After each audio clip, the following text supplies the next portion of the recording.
What's up, everybody? I'm Monte Cristo, and I'm here with my pal Ikato to bring you guys the Runeterra Academy semifinals. Today we have Stromboli Gaming up against the Lee Simps, and boy, am I ever excited for this one. How are you feeling tonight, Ikato?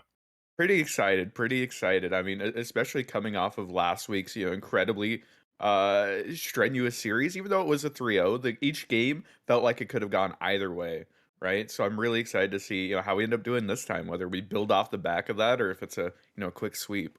Yeah, it's these are some very strong players. Stromboli have been the underdogs of the entire tournament, and of course the Lee Simps have some notable names as well.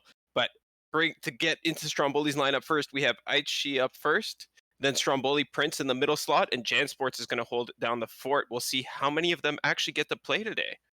Yeah, interestingly enough, last week Stromboli Prince was able to bring in the 3-0 after sort of clutching out week number 1. So, sort of 4-0 here. Now, not taking up the first spot or the anchor this time around. Second place, going to give Aichi the chance to show up again, but definitely a team that I think has been really exceeding expectations, right? We've said over and over, and at what point do we just need to expect them to do really well? Because that's what they've been doing this entire time is just playing really strong Legends of Runeterra and like picking up these wins.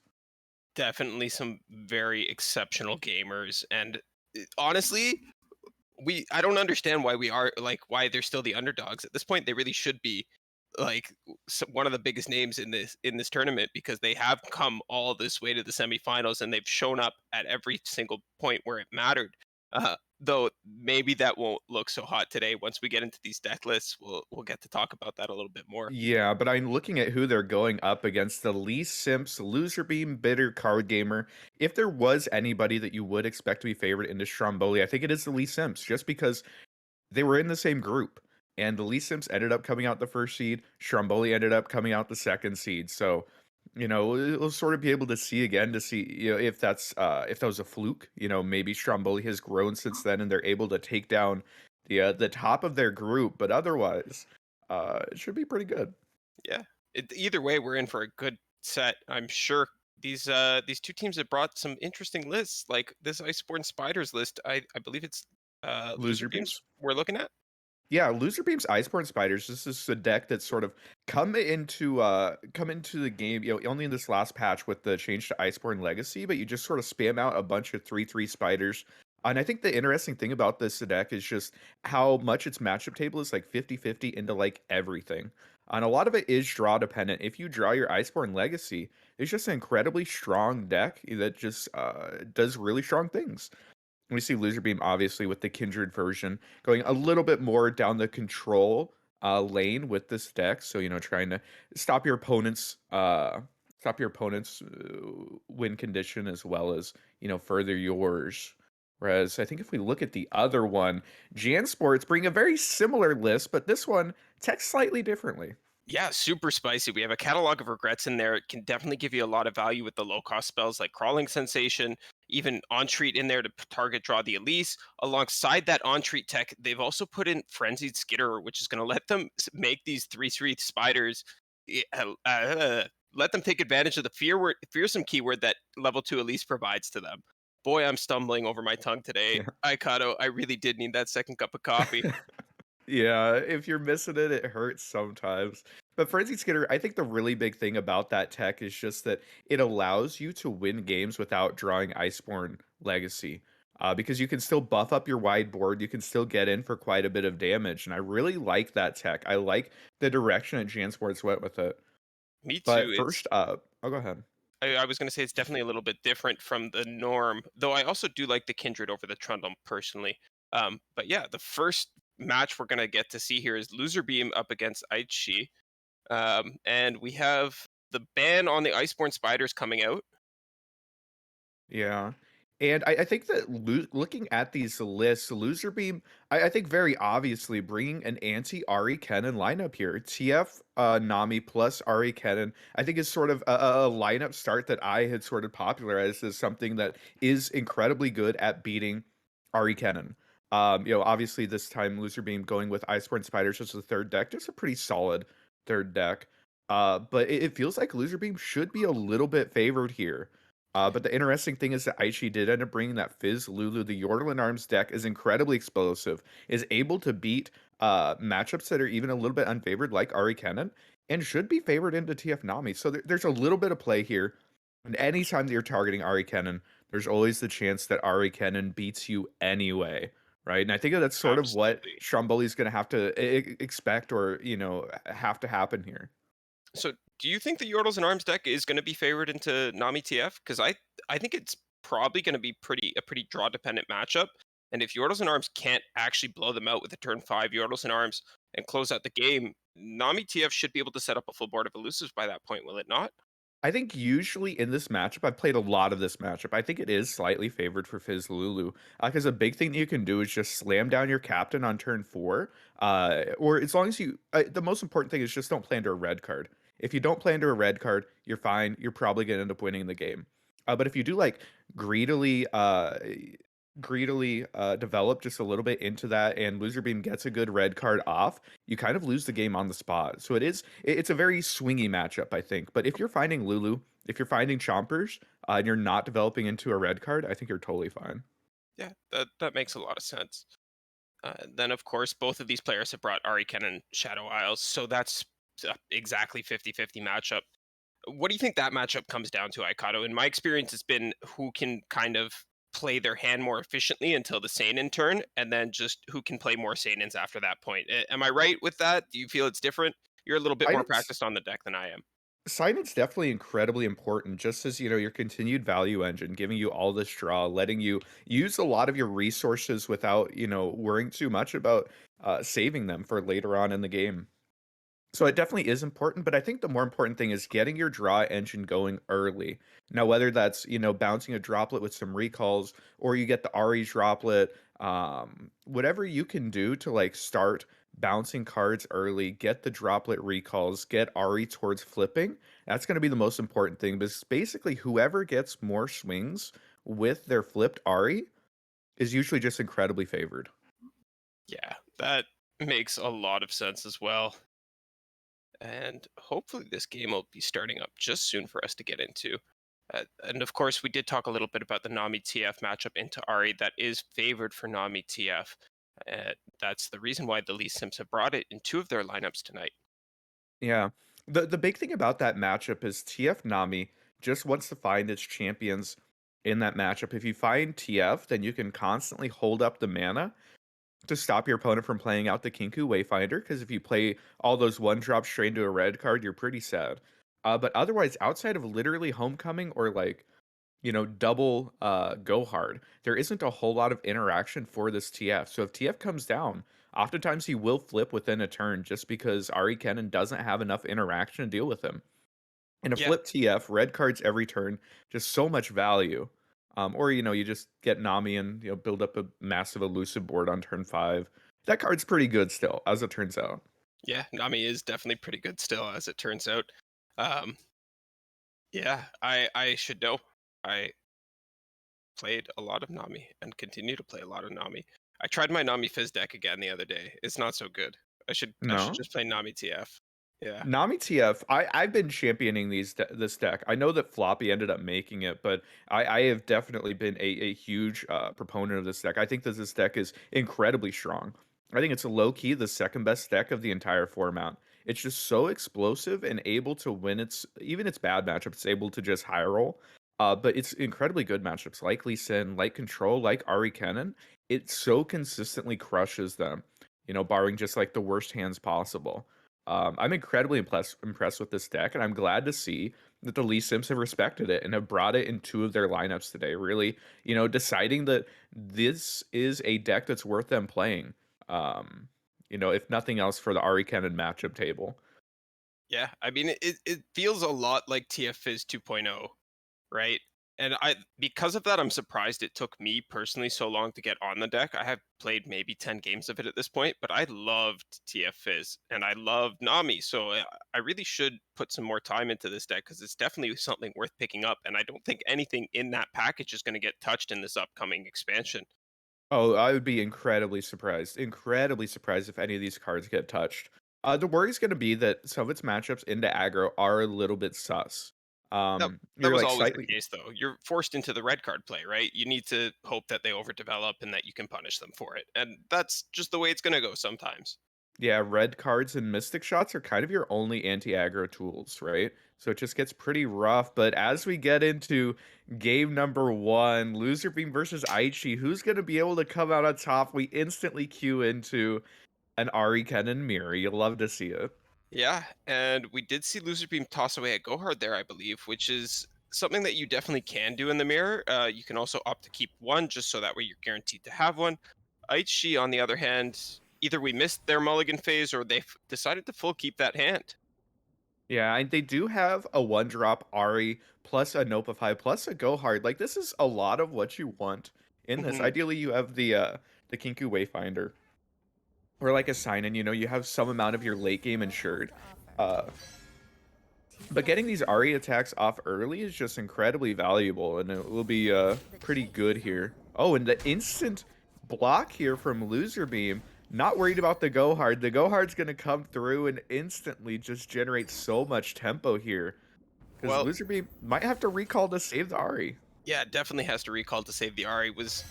I'm willing to bet he doesn't take that block without the recall, and I actually think this is a pretty worth it trade because yes, you give them one Go Hard, but you still have a full health Ari, and now they can never.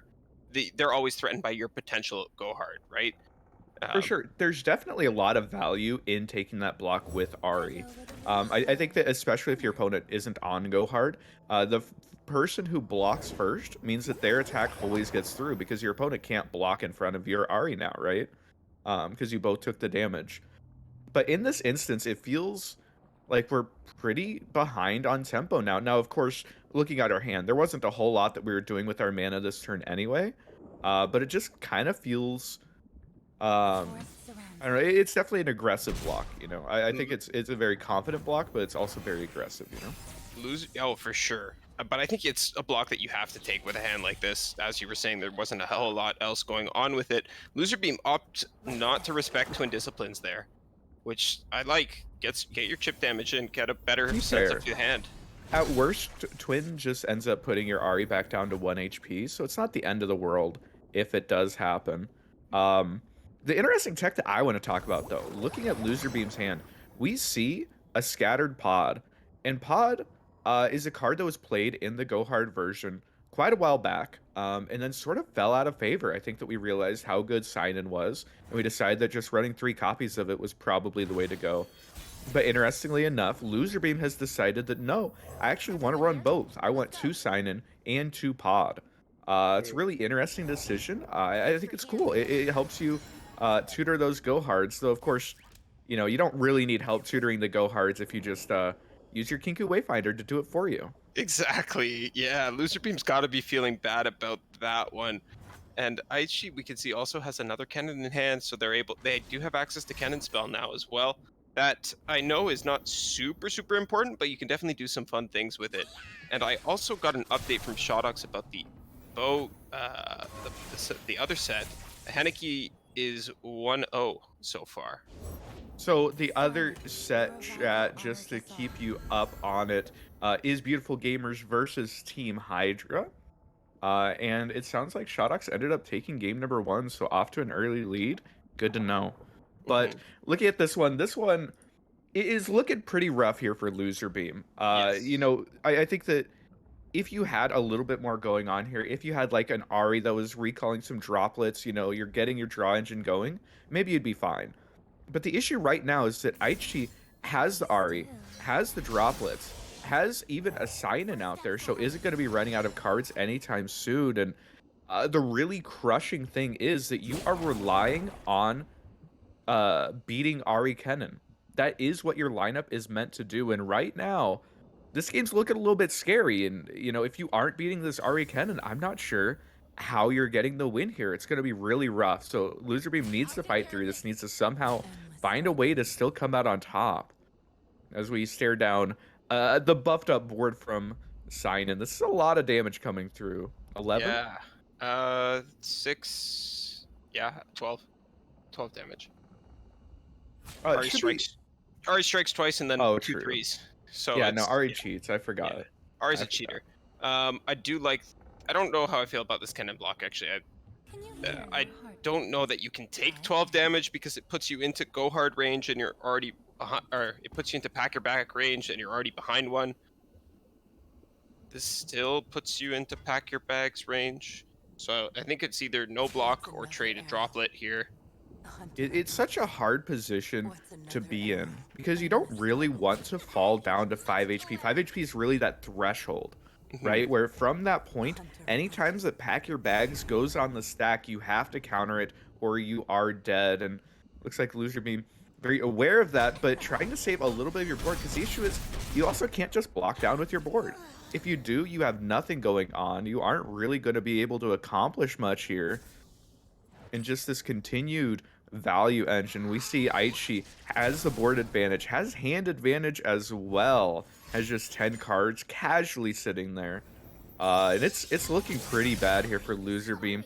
The one drop that you saved, thinking that you would have a play at some point, gets shot by the Go Hard post play. This is pretty bad. Seinen What? of his own found though.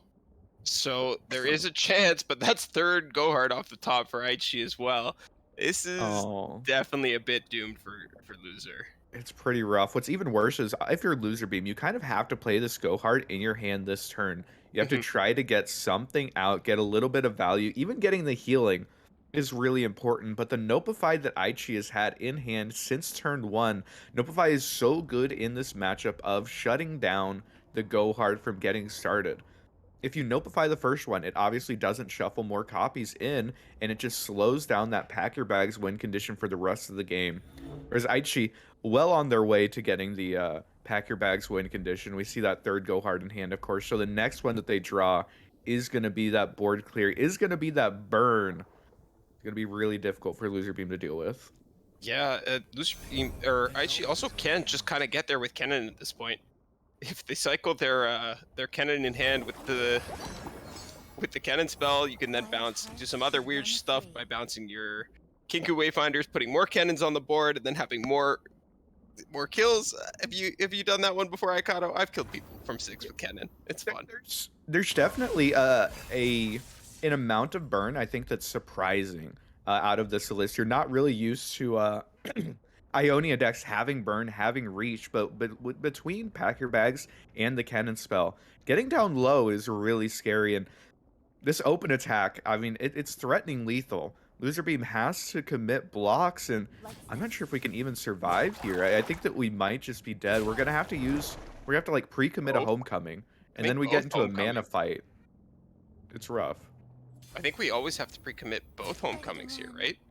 One stops Uh, Ari, and You then call even if that we block speaking? three, oh god, you're right. no, Even if we we're good by block it, one. yeah, I mean, going down to We one can go to though, one HP, yeah, which is dead to Kenton then we're spell. down to cannon spell. It's Which, a rough position. yeah, this is not a Let's good see. spot to be I in. The issue is I don't think that you can commit both homecomings. If you do, you're just getting blown out by any counter spell. Oh, and there we see the one homecoming put on the stack, trying to save this Ari, trying to just survive at 1 HP. And Aichi honestly might just let this go through. If you let this go through and then just play for the Kennen spell, but it looks like we are going to end up using the deny, forcing out another answer, forcing Loser Beam to tap low here. And I think that another homecoming on the stack here from Aichi should just be the game. Yeah, it certainly could be. Could also just let this go through now and then attempt to replay the cannon and finish with the cannon spell. I think the Maybe only loser issue with beam that taps line out. is then you're losing to like Nopify. Or you're not losing, but like you're Yeah, not winning the game this turn into you're still Nopify. yeah, but you're still losing to Notify regardless of what you do, right? I guess Uh you can if homecoming your if you Satan, yeah, right? homecoming sign in onto Ari Yeah. shows lethal, right?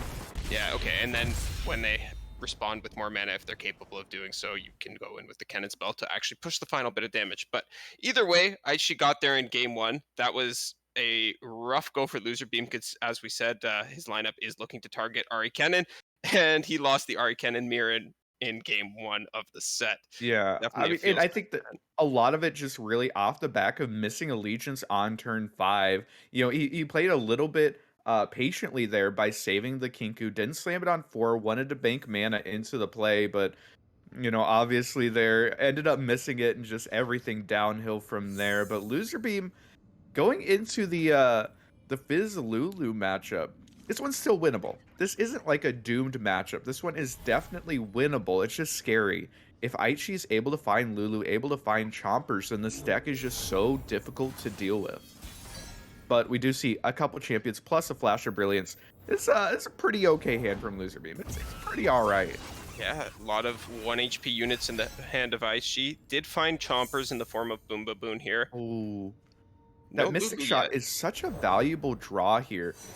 The big thing being that it gives you an option to use your mana this turn and continue your Nami flip, right? That's sort of the objective right now of your hand.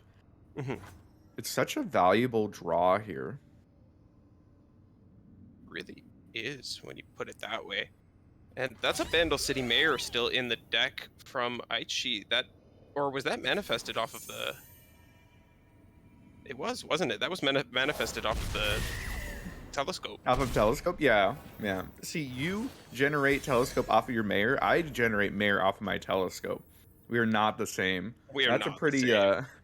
that's a pretty good hit from Aichi. Gives you a lot of value. I'm not sure how valuable that is necessarily in this matchup where you sort of are the aggressor, but still a pretty funny hit. Talk about good hits. Loser Beam just generated a Mind Melt. And Mind Mount potentially our win con just because this captain, we sort of mentioned it when we were talking about this deck, but captain gives you so much staying power uh, with just giving out so many buffs every single turn. It just Whoa. makes the deck so difficult to deal with. And did we just play a We did. 4-mana Burblefish? We really did. Oh my god. I would have. Okay, I think I would have just played gold card that turn because there's a captain on the board, or even a blue card. To be honest, our hand is kind of dead. Gold card or blue card look good. TF can get in for an attack with a gold card, and the captain is keeping everything in Aichi's deck above that 1 HP threshold of red cards. So I don't know how much more value TF is going to get from this point onwards in the game. Yeah, it's wild because of course Burblefish discounts itself every single card that every single time you cast a spell. So seeing it played for 4 mana is not a common occurrence. That's, you know, a very uncommon thing. So in this situation, we're saving the TF. We're deciding that like maybe a red card later is more valuable. But the issue is this captain is buffing everything out of red card range. I feel like I probably would have just like dropped a blue card or something because right now we are not in a good position. We're staring down a scary board, and now anything that we develop is just getting attacked into by these chompers. Ooh, that Yeah. was such a rough position for Loser Beam, but still playing out the Burblefish just does not feel good, does not feel like where he wants to be, and in an already unfavored matchup, it feels like it's not getting much better.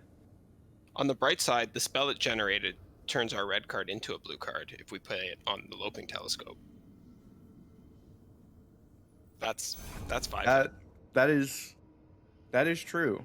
Even Warned is a pretty good hit off of Burblefish, But yeah, this is really doomed. Loser Beam has no real way of dumping his mana to be able to continue working towards this Nami level up, although I think she's leveled now, right? 369. I can count. 3, 4, 5, And then we 6, played 7. we had mana banked on 3. We had full mana banked on 3, and then we played the Mystic Flash. Shot. Yeah, I think Flash. And then Flash we flipped her. played a flash of brilliance as well. And here's the Yeah. gold card. This is gonna stun the Yordle captain and just prevent some damage. Yeah, but that just feels so bad. Oh my god, this captain.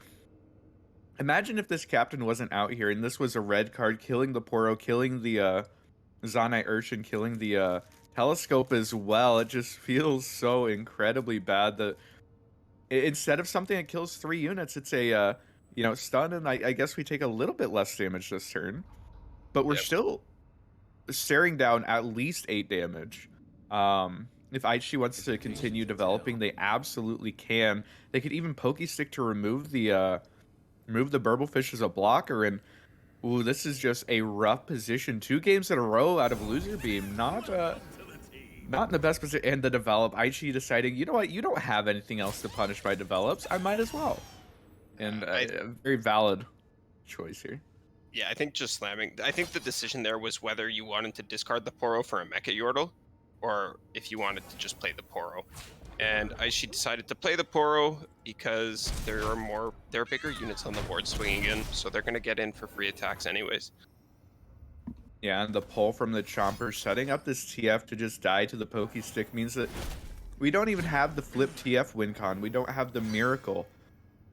This Mind Meld is kind of our only win condition at the moment. We are really all in on that being able to get us there in the end, because right now, this is looking rough, and just taking a peek at Aichi's hand, we see another Pokey Stick for reach or for removal, but also a Yordle in arms, meaning that the next token is probably going to mean Loser Beam's demise, so we need to find something. We need to get something going this turn.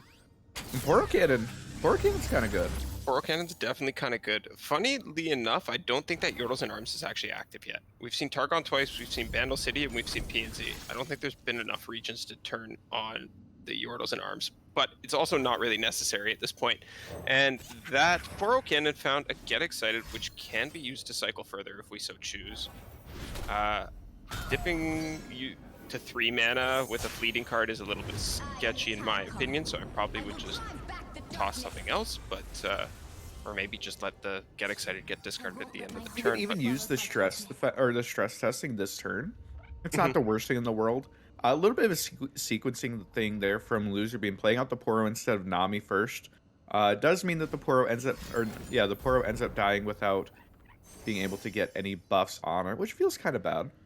Ooh, Little Dipper, Mash and Dash, Dune Hopper. Yeah, it's either one of those is the pick here, or apparently not. We don't care about turning on Yordles and Orbs when we're just killing them. Yeah, the double impact from Smash and Dash with 5. Oh my god. A 3 mana 5/5 with double impact? That's you know what? We didn't touch on it, but TLS has played exactly 2 series in this playoffs. And in both of them, they have 3-0'd. The first one was Loser Beam getting the quick 3-0. The second one was Bitter getting the 3-0 last week. And this time around, Loser Beam decided they wanted to come back in, get another shot at that 3-0. But this one's not it, Chief. This one is not looking particularly great. Not over yet. There's still options. We can maybe get some removal out, may survive a turn, and like this Mind Meld bails us out. But looking at it right now, it's a rough position, I would say. Definitely not the spot you want to be in if you're Loser Beam. And instead Okay, of well, fuck it. We just got rid of our no more win Mind pod. Meld, yeah. I think I probably would have looked to set up a wider board this turn with both the Poro and the Burblefish, and then using the Yibin Warren to try and take away some of the damage, maybe the Flame Chompers. Does opt to remove the Flame Chompers anyways. I think this is wise. Those things are annoying, and they keep you from taking better blocks. And we can still develop out this free Burblefish now. So maybe there's a way that we can get there next turn, but we're taking a lot of damage. 7 showing right now. We'll see if the Yordle in Arms gets committed Counterfeit or copies. not. It's kind of funny. Oh boy, here I go. Station this- Archivist is a good start to this turn, right? It'll let us find some more damage. Maybe we can remove an attacker. It gives us a decent blocker. Yeah, I don't hate Archivist here. What would you lead? Because your other option We is can really also- iterative onto anything. Probably the Yeah. Smash and Dash. We can iterative like Telescope here. Oh, that's not Iterative bad. Telescope, maybe get Judgment. Not enough mana for that. Mystic Shot. Yeah. Mystic Shot's something, but the Yordle in Arms getting committed. It's just in time that we got this Mystic Shot. It does end up saving us from one of these units. But which one do we shoot at? And is it going to be enough? Did we see? Has been activated? They got Bilge. Bilge did it, yeah. The Fizz did it, I think. Is Bilge, PNZ, Bandle, Targon. and Targon. Yeah. Right, so that will be an activated Yordle in Arms. We're staring down just a massive board here, and even with this Mystic Shot, so we Mystic Shot Fizz. That's I like alright. it. We play out a Poro as a blocker, or even a Burblefish. Probably a Poro, right? Probably. We probably need to hold on. Or we could play out another burble. Maybe we get a card off of it. Yeah, it's true. Like That's like that concurrent one. timeline. Sounds pretty good, right? Yeah, it's fine. It's exactly what we want. Why does my opponent have a 0 mana 5/5 with Challenger? What's up with that? A little weird. Definitely a little strange. And Yeah, we are just giving up our entire board here, unfortunately. And Loser Beam, do you remember what the top deck is? Because we saw it from Archivist. Oh, it is the pick a card. Oh, I thought they fixed that. That was bugged for a while, right? um. Archivist So would Archivist does show you the ordering, and Mhm. as it works right now, whatever you see will get put above units. Oh, really? So you will always know what your top decks are with Archivist, which in this deck can be really helpful because it lets you know if you can risk getting the TF flip or not. Oh my god. Redrawing the concurrent timelines. Not what you wanted to see if you're Loser Beam here. That's a quick 2-0 for Aichi. Wow, yeah, just Loser Beam came in with the idea, came in to beat the Ari Cannon, and unfortunately there in the quick 2-0, Aichi able to come out on top into some, rough, just winning the I guess it wasn't really like rough matchups, right? They were favored in one and the other one's a mirror, but still playing it really well, drawing really well, and able to take down Loser Beam, which I think we were both talking. It felt like the Lee Sims were incredibly favored just from like a deck perspective Yeah, coming into the series. So being able to pick up that first win is so valuable for Maichi. absolutely. Like just like you said, Aikado, Lee Sims on paper looked to be the favorite team. Uh, just from the deck selection perspective, they did their homework this week. They knew what their opponents were going to bring. They brought counter lineups. So getting that first win matters so much more for Stromboli than it does for the Lee Sims. Lee Sims have a fallback. Um, is it Bitter coming up next? And then Card Gamers holding down the fort for them, I Yeah, Bitter believe. second. The other person who has 3-0'd for the Lee Sims. And then Card Gamer is number third, lined up with another anti-Ari Cannon lineup, by the way. Basically the exact same as Loser Beams, except Scouts as the third deck. So, we might end up seeing that exact run back here if Aichi continues winning. Uh, but as it is, a very strong, very good win there in the first round from Aichi to put Stromboli up. Stromboli Gaming up Stromboli Gaming, 1-0. indeed. They they're crushing it. We talked a little bit about it earlier, but they're absolutely crushing this tournament. Nobody kind of expected anything out of them, and they finished second in their group. They're here in the semifinals. They've taken a strong lead in the semifinals. It's really something to see, and I'm glad to see that it's not just the known names that have come to show up in this tournament and kind of wreck the field. There's a lot of new blood coming in, and the competitive scene is growing, which is fantastic. Definitely the case. Definitely the case. And I think we're going to go ahead and take a real quick break. We should be back with game number 2 here very shortly. We'll see if TLS is able to come back in it. Appreciate y'all. Stay tuned.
And welcome back to the Runeterra Academy semifinals, everybody. I'm once again Monte Cristo, and I'm here with my pal Aikato, and we're about to get into game 2 of the Lee Sims versus Stromboli Gaming. And Yeah. game 1 was, or set 1, I suppose, was something else, Aikato. That quick 2-0 coming out from Aichi. Game 1 in that set, the Arc and mirror match. You've got to feel bad for Loser Beam. He whiffed the Allegiance on 4. He didn't have the draws he needed. His early game was not what he wanted to see and just couldn't pull it out. And then game 2, Aichi took it with Yordles and Arms against the TF Nami deck that has become so popular lately. I'm super excited for this next set because we're going to get to see Bitter, my own teammate on the Wobbly Wombats, up against Aichi once again. And Bitter has brought pretty much the exact same lineup as Loser Beam, but instead of the Nami TF, he's gone Scouts. And instead of Ari Kennen, he brought Fizz. It's like the same lineup except Oh yeah, not. I It's forgot it's Fizz Lulu was not on both it sides. does save one deck, or it does keep one deck, right? Yeah, it Which does. was the one that was banned. So maybe we have like a sneak peek into what's going to end up getting banned this time around. Yeah, I But think I think you definitely run that ban back, right? There's Scouts is not actually that threatening to Ari Kennen as it turns out. Huh, that sucks. But well, to be so let's look at this. Let's look at this. Because Bitter does have a little bit different of a lineup, right? I think that Scouts, Fizz, Lulu, and Spiders. This is pretty good into a lot of stuff. I think it's like a pretty consistently, generically strong mid-range lineup. And I think that the big thing that it's really strong into is Aichi Spiders. I yeah, think that the the Noxus Spiders, have something like a 25% win rate into Scouts. They're yeah, obviously losing to the SI version of Spiders, and even Fizz Lulu is sort of the anti-aggro aggro, really able to bring down a lot of those matchups. So I think it's a really rough situation here for Aichi to sort of decide how exactly am I going to get Spiders out of this lineup, because right now it's looking a little bit rough. if you're Bitter, do you ever just ban the Ari Kennen here? Uh, so Fizzalulu Is is a mirror favored matchup into once. Is it? Scouts. I don't think it is. I think it's pretty even. At least Uh, in my experience, it's been pretty even. Oh, but it so doesn't matter stats because the Scouts wise, was banned round out, banned yeah, right out. Yeah, which might be the way to go, just because Scouts, it is favored into Ari Cannon, and it is incredibly favored into Spiders, right? I yeah. feel like if you're bitter, you probably just, I mean, You're I never don't banning know. spiders. You're You're never you're banning absolutely not, spiders. right? It's just So Fizz it's Lulu or Ari Cannon. Are you worried about getting high rolled by Ari Cannon? Or are you worried about Fizz Lulu just putting the slap down on your Spiders? I I'm think you worried just about ban Fizz Fizz Lulu. Lulu not being able to beat Ari Kennen. I think if I'm bitter. Oh yeah, Whereas but I just throw Fizz Lulu at Spiders. Easy clap. uh, but I don't know. Yeah, I guess. Maybe we can look at the Fizz Lulu list. Maybe there's, some mirror tech in there. Looking at it, Unlikely. Aichi has the treasure trash, the technology in there, whereas Bitter does not. No. So maybe you don't want to play the mirror. Maybe you're actually getting outscaled in the mirror just from a treasure trash diff. So you do Yeah. have 3 copies of Yordle Captain, so, it's a little bit give, a little bit of take. It's a rough situation to be in. I don't know which direction you go and how confident are you into Ari Kennen versus, just sort of taking the coin flip? Yeah. I think Bitter's obviously thinking about it, but the team came in with the strategy of we're going to beat Ari Kennen. Given that most likely we will see the Yordles and Arms band out here, but this is a weird spot that they found themselves in. Yeah, especially because Fizz Lulu definitely unfavored into Ari Kennen. It can beat it, but it's not a great matchup. Ari Kennen sort of does this thing where it plays out a Kinku Wayfinder and then just like full blocks you, and you never get damaged through again. As Fizz Lulu, it can be a really difficult matchup to really like get there at the end, especially with a little bit of healing from Go Hard. It Hmm. sounds silly, but it definitely does matter. Yeah, Um, that 1 point of HP matters so much when you're just trying to count the last six, and suddenly there's a seventh point, and you're like, ah, I can't do it. I can't do it. I can't get there. I can't cross the hurdle. Yeah, especially, with the nopifies, with the denies, it's just so difficult. This Ari Kennen deck is just so resilient. It's really what it comes down to. Um, but your spiders, Iceborne Spiders is like 50-50 into Ari Kennen. I mean, it's 50-50 into everything, right? Yeah. Except real spiders. My bet is, like, we could check the stats. I'm pretty sure it's, I like, don't significantly favored into real Yeah, I spiders. don't think we need to check the stats on that one. It kind of does the spider thing itself while just having control tools of the box. And I believe there's withering whales in this list and stuff like that. Yeah, yeah. Maybe no it- whales. Yeah, whales. There's the couple boxes. I'm assuming it's the exact same as loser team's list. So yeah, it's gonna be an interesting position to be here. Be in here from Bitter. Um, Aichi, interesting that they went with the Scouts ban. I assume that Aichi's like, okay, this is the only deck that I'm really worried about running my Ari Cannon into. That might be it. Just sort of deciding that, it's also good into my spiders. It's probably just the deck to ban here. yeah, I dig it. I think it's a good ban. I think it makes a lot of sense. yeah, it just makes the most sense, right? Because it's quote unquote favored into Ari Kennen. It's definitely favored into spiders, and it's Oh, interestingly enough, by the way, I'm yeah, just taking a real quick peek at the stats. In Masters, Elise Freljord SI versus Elise Noxus SI. Weirdly enough, 51% in favor of the SI version Noxus. or the Freljord version. So only slightly favored. Like 51%, that's an even matchup. You know what? That's wild. why. That has to be because the spiders deck kind of it can't choose its draw, right? The Iceborne one. You want Mhm. both spiders and control tools in that matchup, and you kind of want them at the same time, but you can't really have them at the same time. We're not running avalanches. We're not running. Uh, I don't think there's blighted ravines in this list anymore. No, there's not. So Withering Whale really the only removal option. Stuff like Troll Chant has been introduced now, so that might swing it a little bit differently as well because you can save 2 HP on the spot there.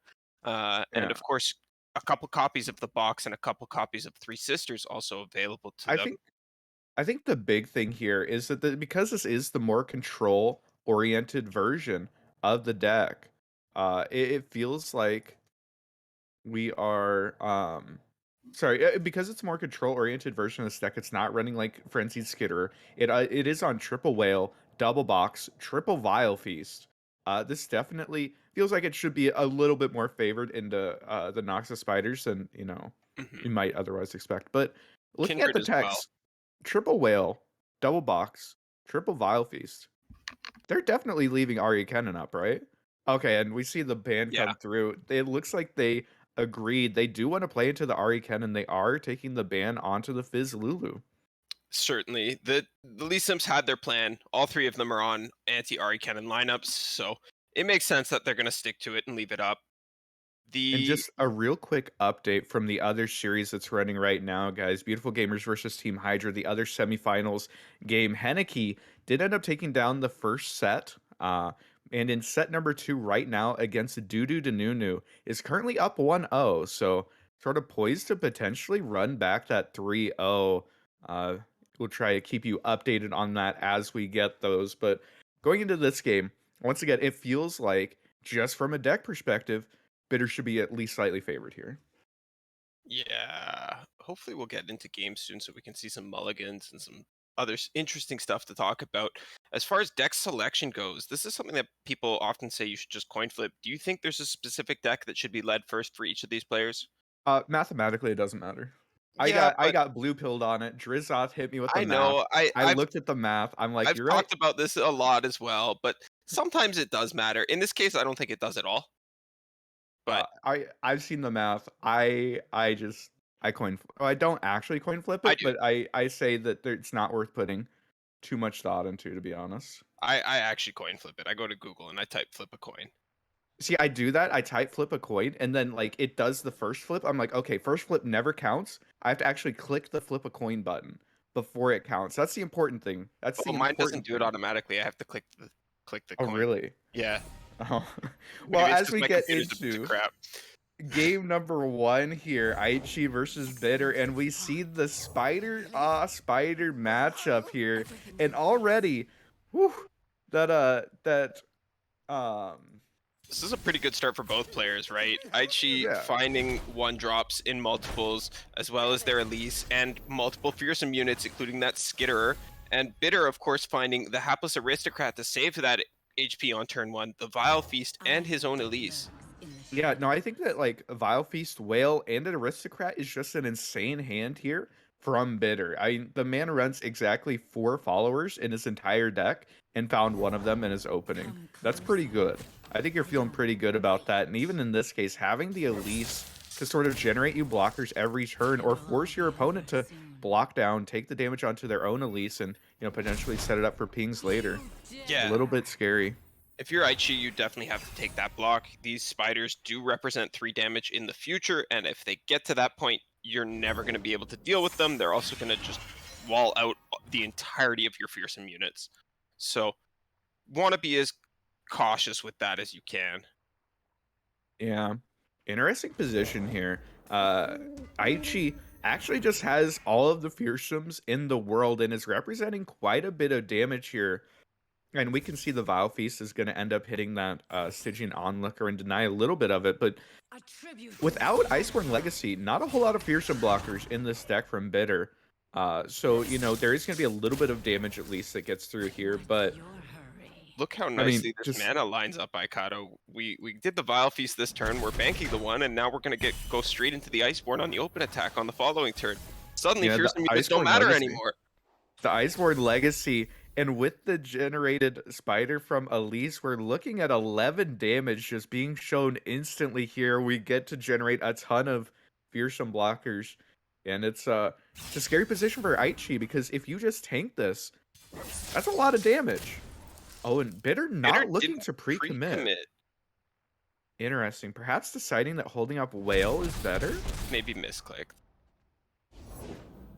Oh, you know what?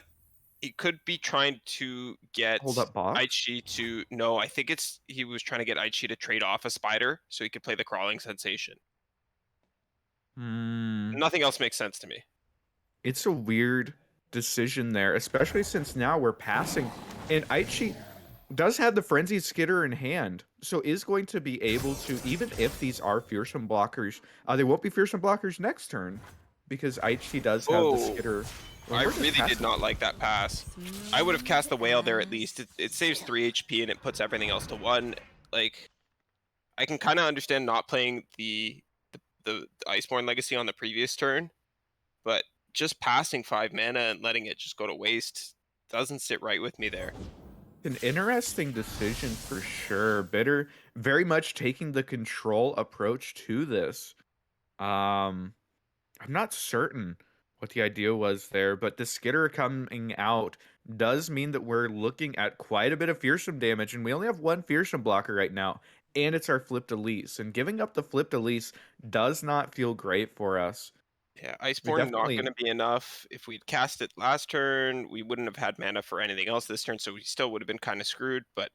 We could have whaled this turn, right? Yeah, but the Whale still would have only saved the 3 damage, which is the same as casting it last turn. So... I mean, like, Iceborne didn't exactly tap us out of anything last turn.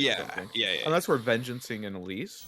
And, like, maybe we're Vengeancing an Elise. Like, maybe that's something that's happening right here. It might.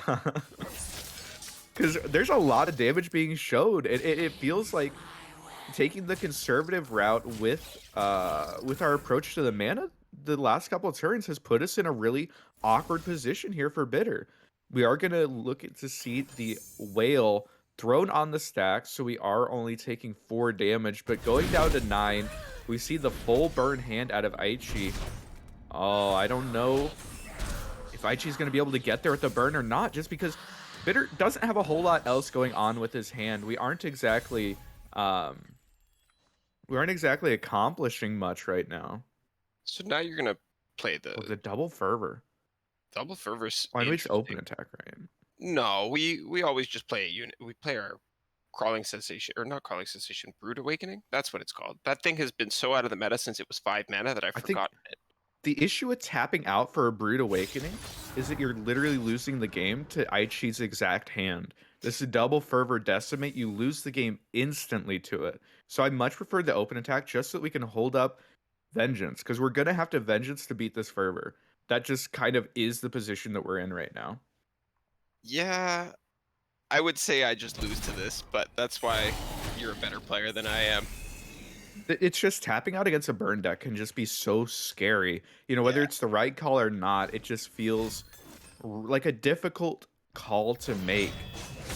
Oh, See, it Aichi. Oh, go ahead. absolutely is a difficult call to make, but sometimes you're just forced into making those calls, unfortunately. For We sure. did thankfully get the crawling sensation to let us refill the board while keeping the vengeance available. Aichi choosing to respect the vengeance, waits till he has more mana. To be fair, it could also be like whale or vile. Mhm. There's a lot of different things that sort of stop the fervors from just coming out here. But we are showing 2 damage, and if this 2 damage gets through, oh, it's actually going to be this, but we're losing to double fervor. Yep. We tapped out of answers. Now, of course, Aichi will see if they decide to respect the potential Vile Feast, the potential whale that's just completely blowing them out here if they put the fervors on the stack. You But have if to you go for don't, one. then are you ever getting through? Do you ever have the units available? You have to go for one. I don't know if you play Uh, both, but you definitely have to shoot one off. I think you're literally never beating Vile Feast anyway, so he's going to end up putting both of them on the stack, and Bitter doesn't have an answer. Aichi, in the unfavored matchup, able to find just enough damage. A conservative line there from Bitter means that he ends up getting burnt out by the Spider deck, that we were expecting him to 2-0. Yeah, that's really unfortunate from the side of Bitter. Maybe in their scrims they found that they had to play it slower like that, and he got baited by that. I'm really struggling to come up with an reasoning to give him an out to that pass on turn 4 because it was just such a waste of mana. We had the Iceborne available, we had an open attack available. It had to be the Yeah. play for crawling sensation, right? Aichi had blocked the spider on the previous attack, setting up another block into a crawling sensation into a bigger iceborne on the following turn would have ended up really, really nice for us, but it just didn't happen. It felt like we had to do something there. Aichi had tapped all the way out. If you don't make a play, then when are you going to make a play? And, it ends up being that Bitter doesn't have the answers at the right time, just doesn't quite have it there at the end. And Aichi able to take the game number 1 here. Already 3-0 in the series across the last 2 sets. So we'll see if they're able to continue that. We have an Ari Kennen versus And Iceborne Spiders. This is an actually interesting matchup. Oh, go kicked ahead. back 2 Wayfinders in the mulligan. I know Bitter has access to the box, but you always keep a Wayfinder, right? I don't. Potentially. I think that against decks that are tech so hard against your Wayfinder, it can be a hard decision to make just because you're looking at the triple whale, you're looking at the double box. Sometimes playing it a little bit more um just being a little bit safer with it isn't the worst thing in the world. And Bitter taking that pass on turn 2, maybe saying that they don't want to give up their release into a twin. I go with Yeah, the doesn't want to give instinct up a Oh, least for into now. twin, doesn't want to allow for value off of recall blocks. Ari is so good. Ari fixes this hand. This is how you beat a lot of these decks that try to just sit on box, sit on whale. And it's by playing Ari, bouncing a droplet, doing that like 3 turns in a row, and your opponent can never really commit their stuff until you start packing their bags. You start playing Sign and you start having a ton of counter spells up. And this is just such a good draw from Aichi, and the recall goes through. We get to just draw a card, start progressing towards that level. And this is an okay position. That's a Elise plus Iceborne Legacy is sort of the dream hand from Bitter. It definitely is. Bitter also had the troll chant available to him on that last turn, but continued to respect twin disciplines. We'll see what happens with the mana on this turn. I would expect the Iceborne Legacy to come out here, though. We're not feeling pressured. We don't need to keep mana up for anything else. As long as Ari doesn't immediately drop a Kinku Wayfinder after this, we're more than free to play our Iceborne and just start developing our own win condition. I think a really interesting line here from Aichi is to let this go through and then go hard the spider as we see them doing exactly that, because now you have to decide, are you going to Iceborne Legacy right now? Or are you going to tap below? If you do that, you're going to end up tapping below your answers to the Kinku.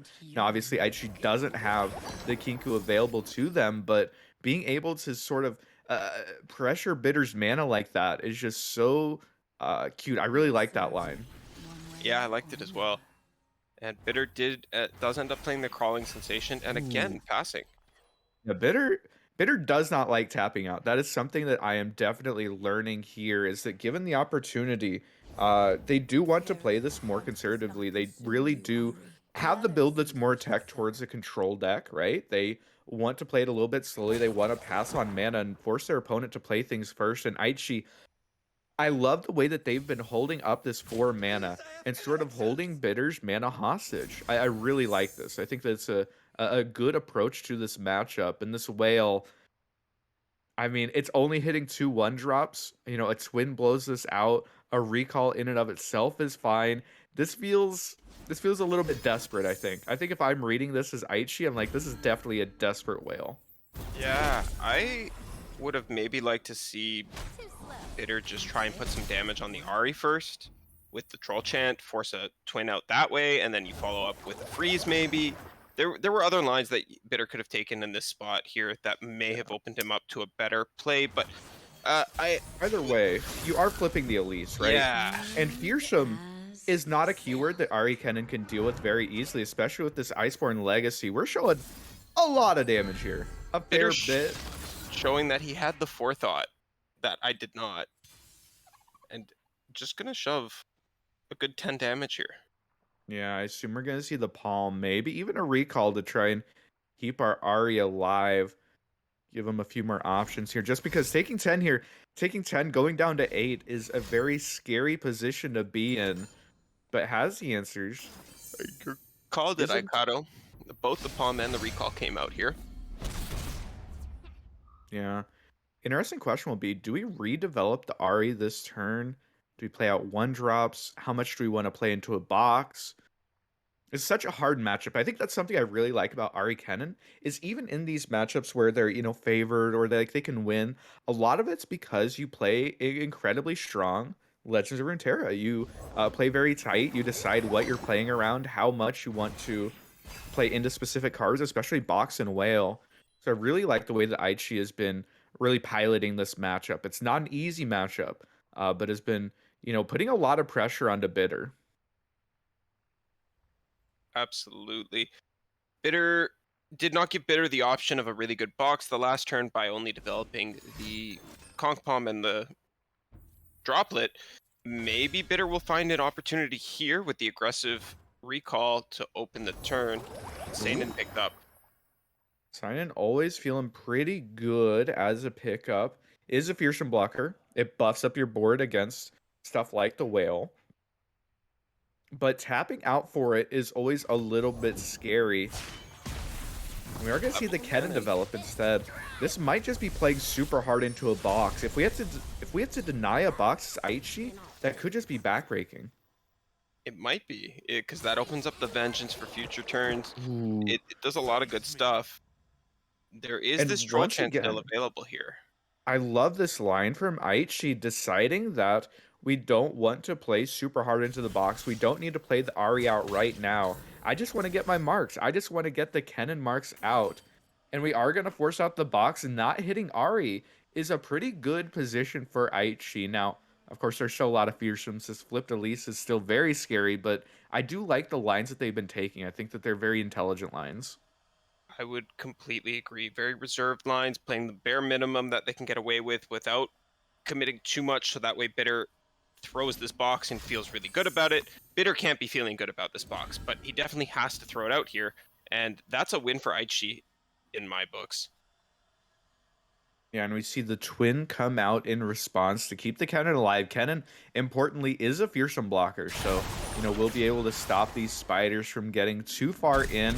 So we aren't going to see any response from Bitter. Bitter's not interested in throwing out that vengeance there, but the Kindred coming down does mean that it's a potential target of these Kennen spells. Is that Elise or Kindred? Who's it going on? Kindred. Oh, it looks like it is the Kindred. Yeah. I like putting it on the Kindred. I think Kindred is going to end up being a little bit more threatening overall. Just because, well, Fearsome, of course, is a definite problem, but Kindred is going to turn all these Fearsome units into trade. Like, with the Kindred on the board, you can free swing into the cannon and just guarantee the trade and work towards Kindred's level up. Definitely the case here in Bitter. Oh, pre-committing the twin disciplines to stop the fearsome blocker. So now we're showing 10 damage. We're showing a ton here. Aichi gonna have to make the decision. Are they going to tank this? Are they going to throw the droplet and throw out a recall? We're playing a little bit into stuff. We're gonna have to commit the deny this turn if we do this. And once you go down on the deny, it becomes really difficult to stay alive in this matchup. It is the homecoming pre-committed. We see the kindred spell coming out instead of the vengeance. Yeah, could have also opted to play for Entomb there. All three spells in the hands of on the side of Bitter were an answer to this. Yeah, but gonna be able to get that through. And Aichi does get the recall, but even though we see the recall, we see the spell resolve. I don't necessarily know if that's favoring Aichi, just because that is our deny gone. That is our homecoming gone. We have no spells left in our hand. Now we have Sign in the big box, is able to generate a lot of value, draws us a lot of cards, is a pretty good thing to have in our back pocket. So it might be enough, but it's a very rough position to be in, just because you're just out of answers. Yeah, Bitter's definitely looking okay from this spot forward. Does have mana for both Entomb and Vengeance this turn, can freeze instead if he wants. Has lots of options here. Just gonna pass back and continue to keep the entirety of his mana pool up, and I like it. Lady Elise, where We are do you? see the God Will come down onto the droplet. Does end up drawing us a card for Aichi.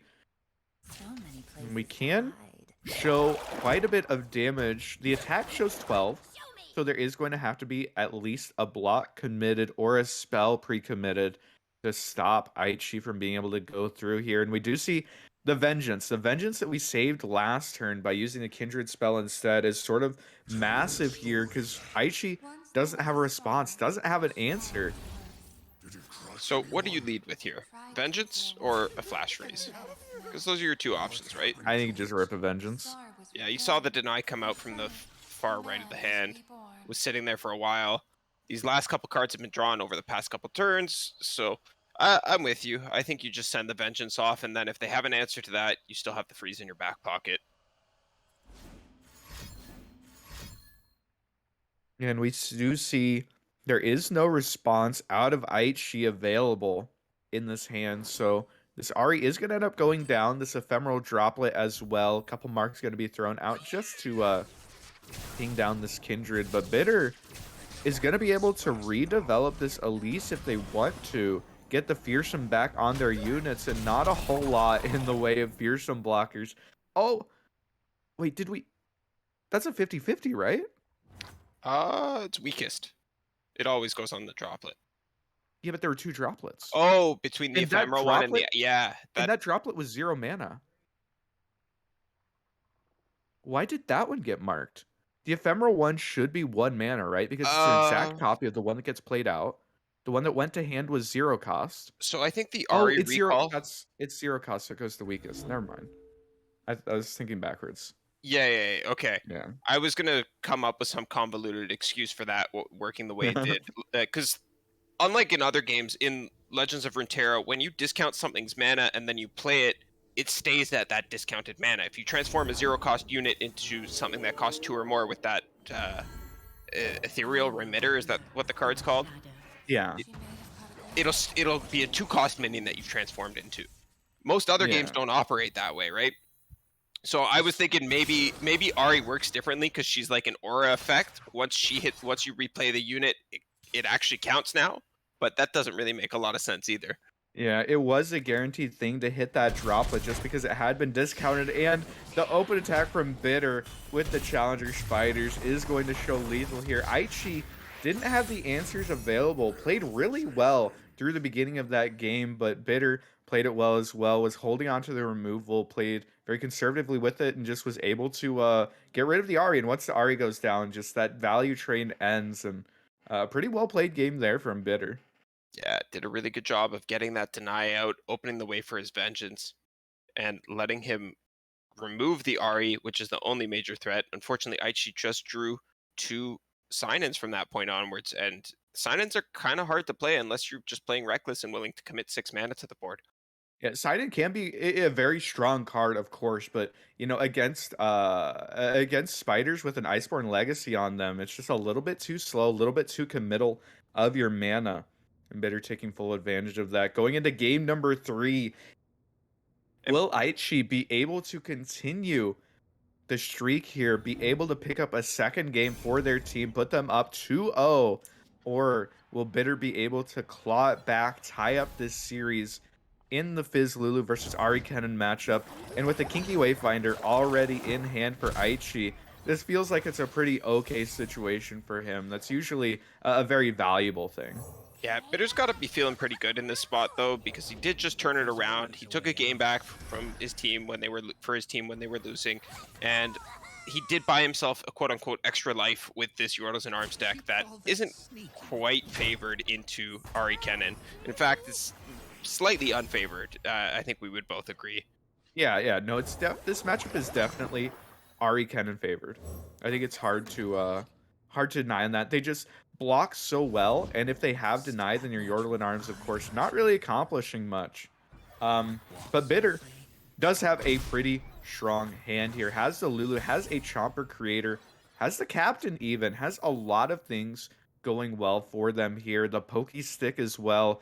I think that Bitter, if there was a hand that is beating this Ari Kennen deck, I think that Bitter's is a pretty good candidate for it. Definitely. The Yordle Captain is pretty big in this matchup as well, just letting you get value and bigger units that aren't that isn't through the means of Yordles and Arms, which can be denied, as you've already mentioned. Yeah, I think Messenger the big also- thing. Oh, I was just gonna say the big thing with Captain in this matchup is that a lot of times if you commit that much mana, you are just kind of gonna get homecominged for like Yeah. negative tempo. So it's a little bit scary, but if you are able to stick it, it can be a really strong card, of course. It's even mana trade for the Homecoming, right? It kind of sucks. It is negative tempo because you're Yeah, losing but they get board. value off of it, right? Yeah, And their yeah. thing costs 1 mana to replay. Yeah, it sucks, but at least you're getting that Homecoming out, and you're still trading mostly even in that. But we do see the Lulu Chompers play getting into action as soon as it can.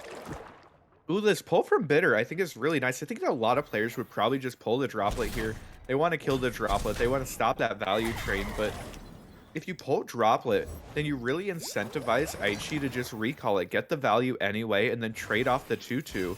But in this situation, you kind of force the Droplet to be traded off, and I really like that pull. I think that that's not the most straightforward pull in the world, but definitely the correct play there.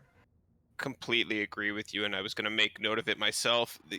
As you said, when you pull the Droplet, when you go after the Droplet aggressively, you're just playing into the Ari Kennen player's hands. It's just exactly what they want you to do. They want you to waste resources on it so that way they can recall it for 1 mana, and then they're up in mana, they're up in tempo, they're up in cards. Hello. Anyone want to join my party? Yeah, but Aichi is going to be able to get the Ari down. The top decked Ari is going to start generating us some value, but Captain plus Pokey, ooh, Bitter not willing to commit it. It's such a hard call to make because it gets blown out by Twin.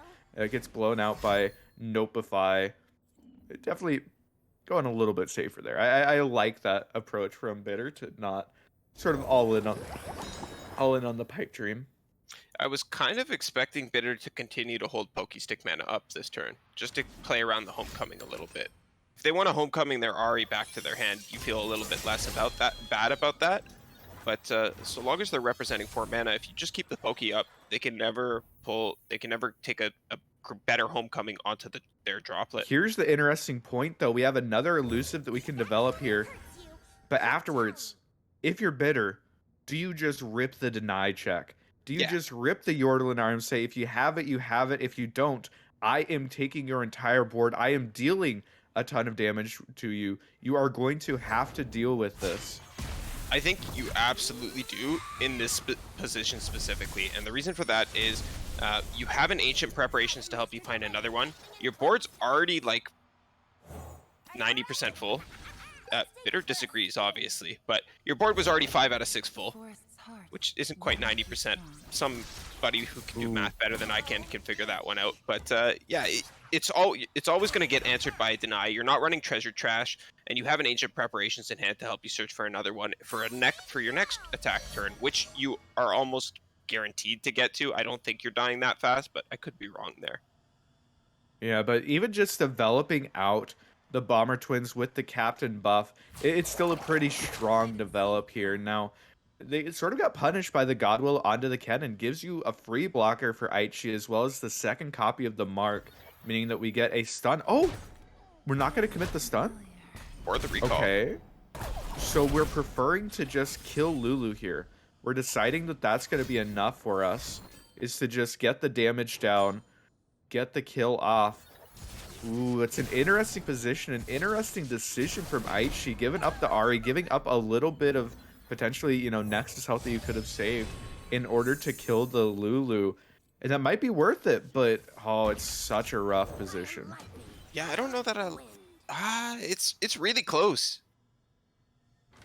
That's such a close spot. I think I would have saved HP. I think we could have cycled Kennen to kill Lulu afterwards. And I think I would have saved HP because we're burning 1 mana here anyways. I don't know what we're saving this recall for otherwise in the future. Like, Extra hands now. Yeah, but the Kinku Wayfinder is pretty good at restabilizing this board. We do get to develop, of course, several units at once in one action, but more importantly, there are elusive blockers to block the elusive. We get the Kennen attack to start poking a little bit at this board from Bitter, and Aichi might be able to claw this one back, despite, you know, just the just how far down you are on board. This captain has been just incredibly valuable, just continuing to develop these units that are pushing just slightly more damage. You know, you don't mind letting a 1/1 Poro through, but a 2/2 Poro, ooh, now that's something you have to give pause to, right? It's a little bit scary. a 2/2 Poro is something you have to, like a 1/1 Poro you can check at every turn because you always have a 1 mana ping to answer it, right? You can always answer it with a Pokey Stick. You can always answer it, maybe not Ari Kennen, but other decks, you just let it through because when you need to stop it, you're capable of. So with 2 HP, that suddenly becomes a lot harder. Of course, Kennen's going to continuously generate marks for you here, and that's going to help out a lot. Just do your best, okay? I'm a little bit surprised to not see Bitter play out the second Ural Captain. Again, big mana commitment, and he has shown that he'd rather keep more mana up at all times.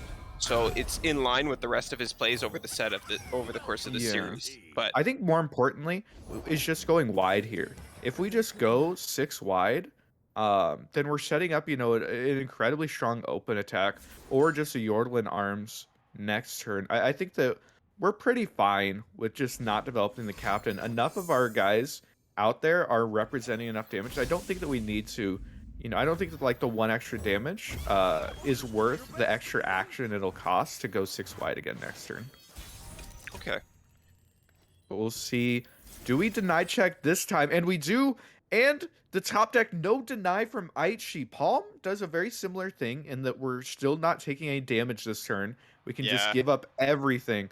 But we are giving up our entire board. We are giving up everything. This is a scary board. Now we can't let anything through. This is kind of fine still, right? Like, this is super fine still. You just palm now. Yeah, it's fine. It's fine. We're just And you losing our entire homecoming. board.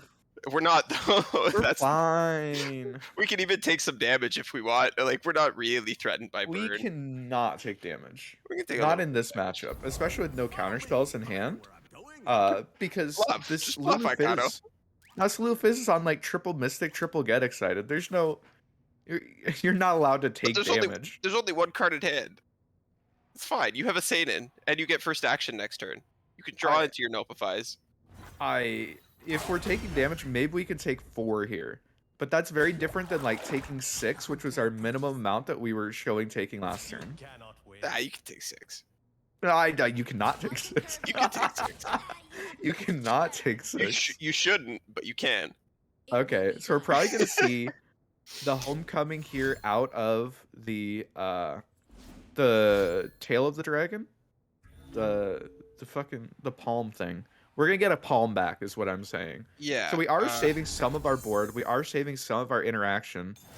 Actually, fuck it. We're I just like getting this. damage down. This is fine. That's fine. I think I would have kept the palm as well. We have Seinen to draw for next turn. This is fine, Copium. It's totally fine. We're even, you know, if you think about it, even in a good position. Not really. We get free cannon next turn, right? So we can kill this captain on first action. Yep.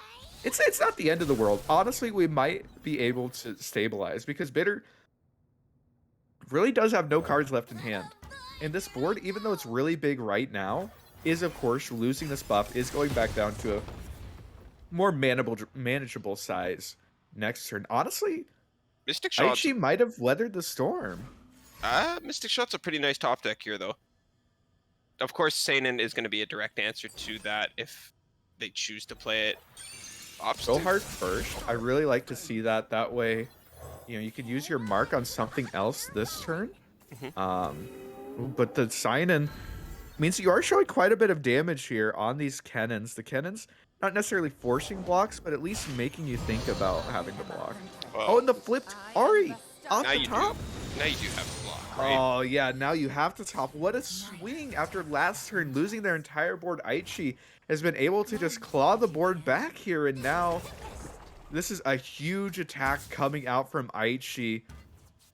Oh, Yeah, let's see how they order it. Don't. Okay, there we go. If you have droplet too early, then like you're losing it to Mystic Shot, which is bad.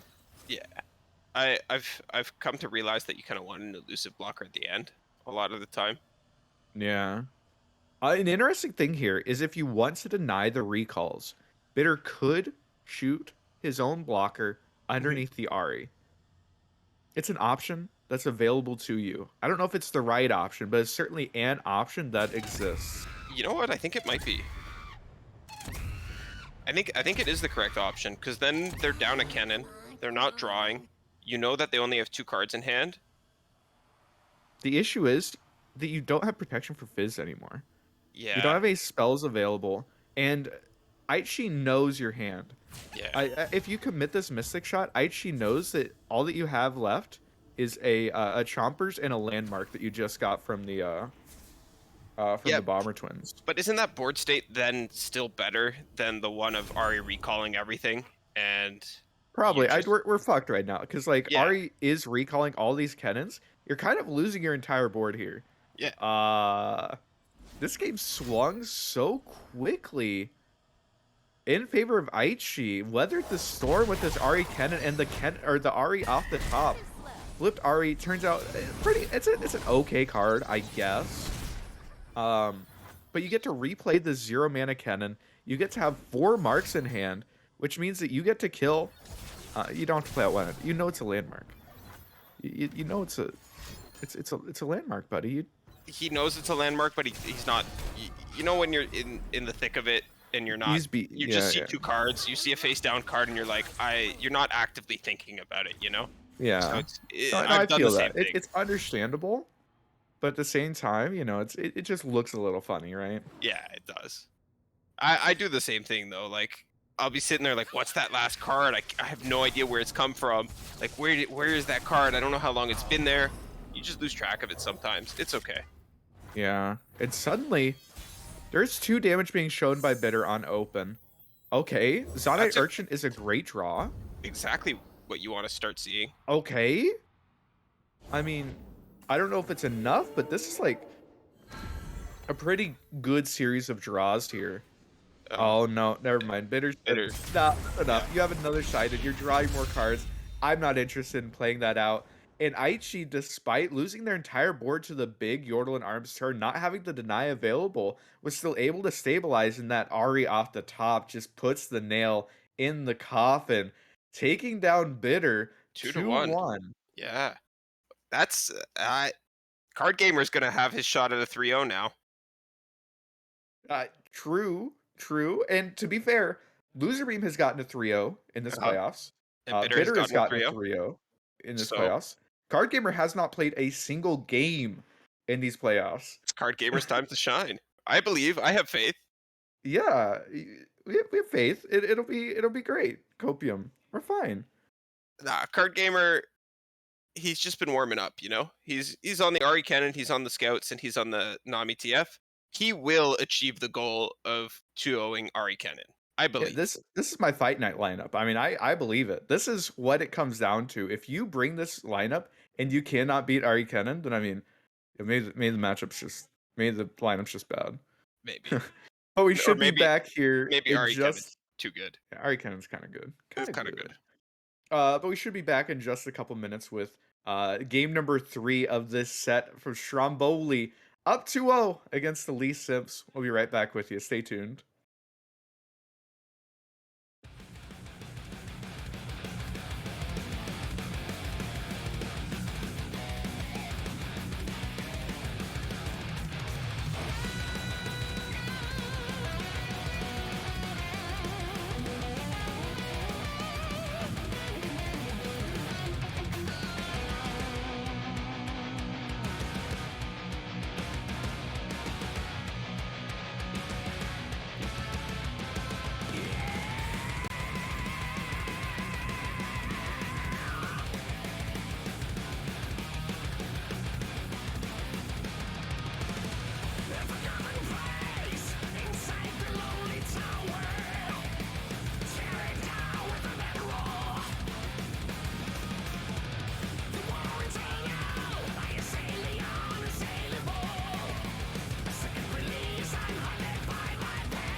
Welcome back to the Runeterra Academy semifinals, everybody. Once again, I'm Monte Cristo, joined by my pal Aikato, and we're ready to get into set number 3 of the Lee Simps versus Stromboli. Aichi is on his way to his own 3-0, and Card Gamer is gonna get to play his first set in the playoffs.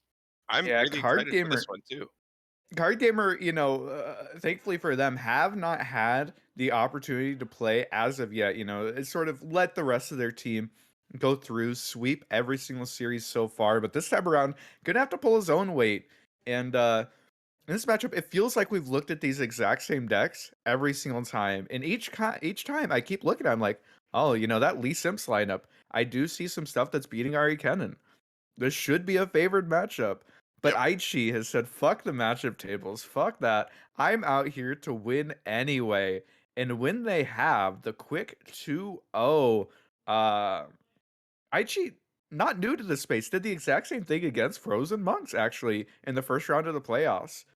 So it's an interesting position to be in. Obviously, has been playing very well. And, will they be able to just completely stomp out the Lee Simps here, complete the 3-0? Are you having post-traumatic flashbacks, Aikato?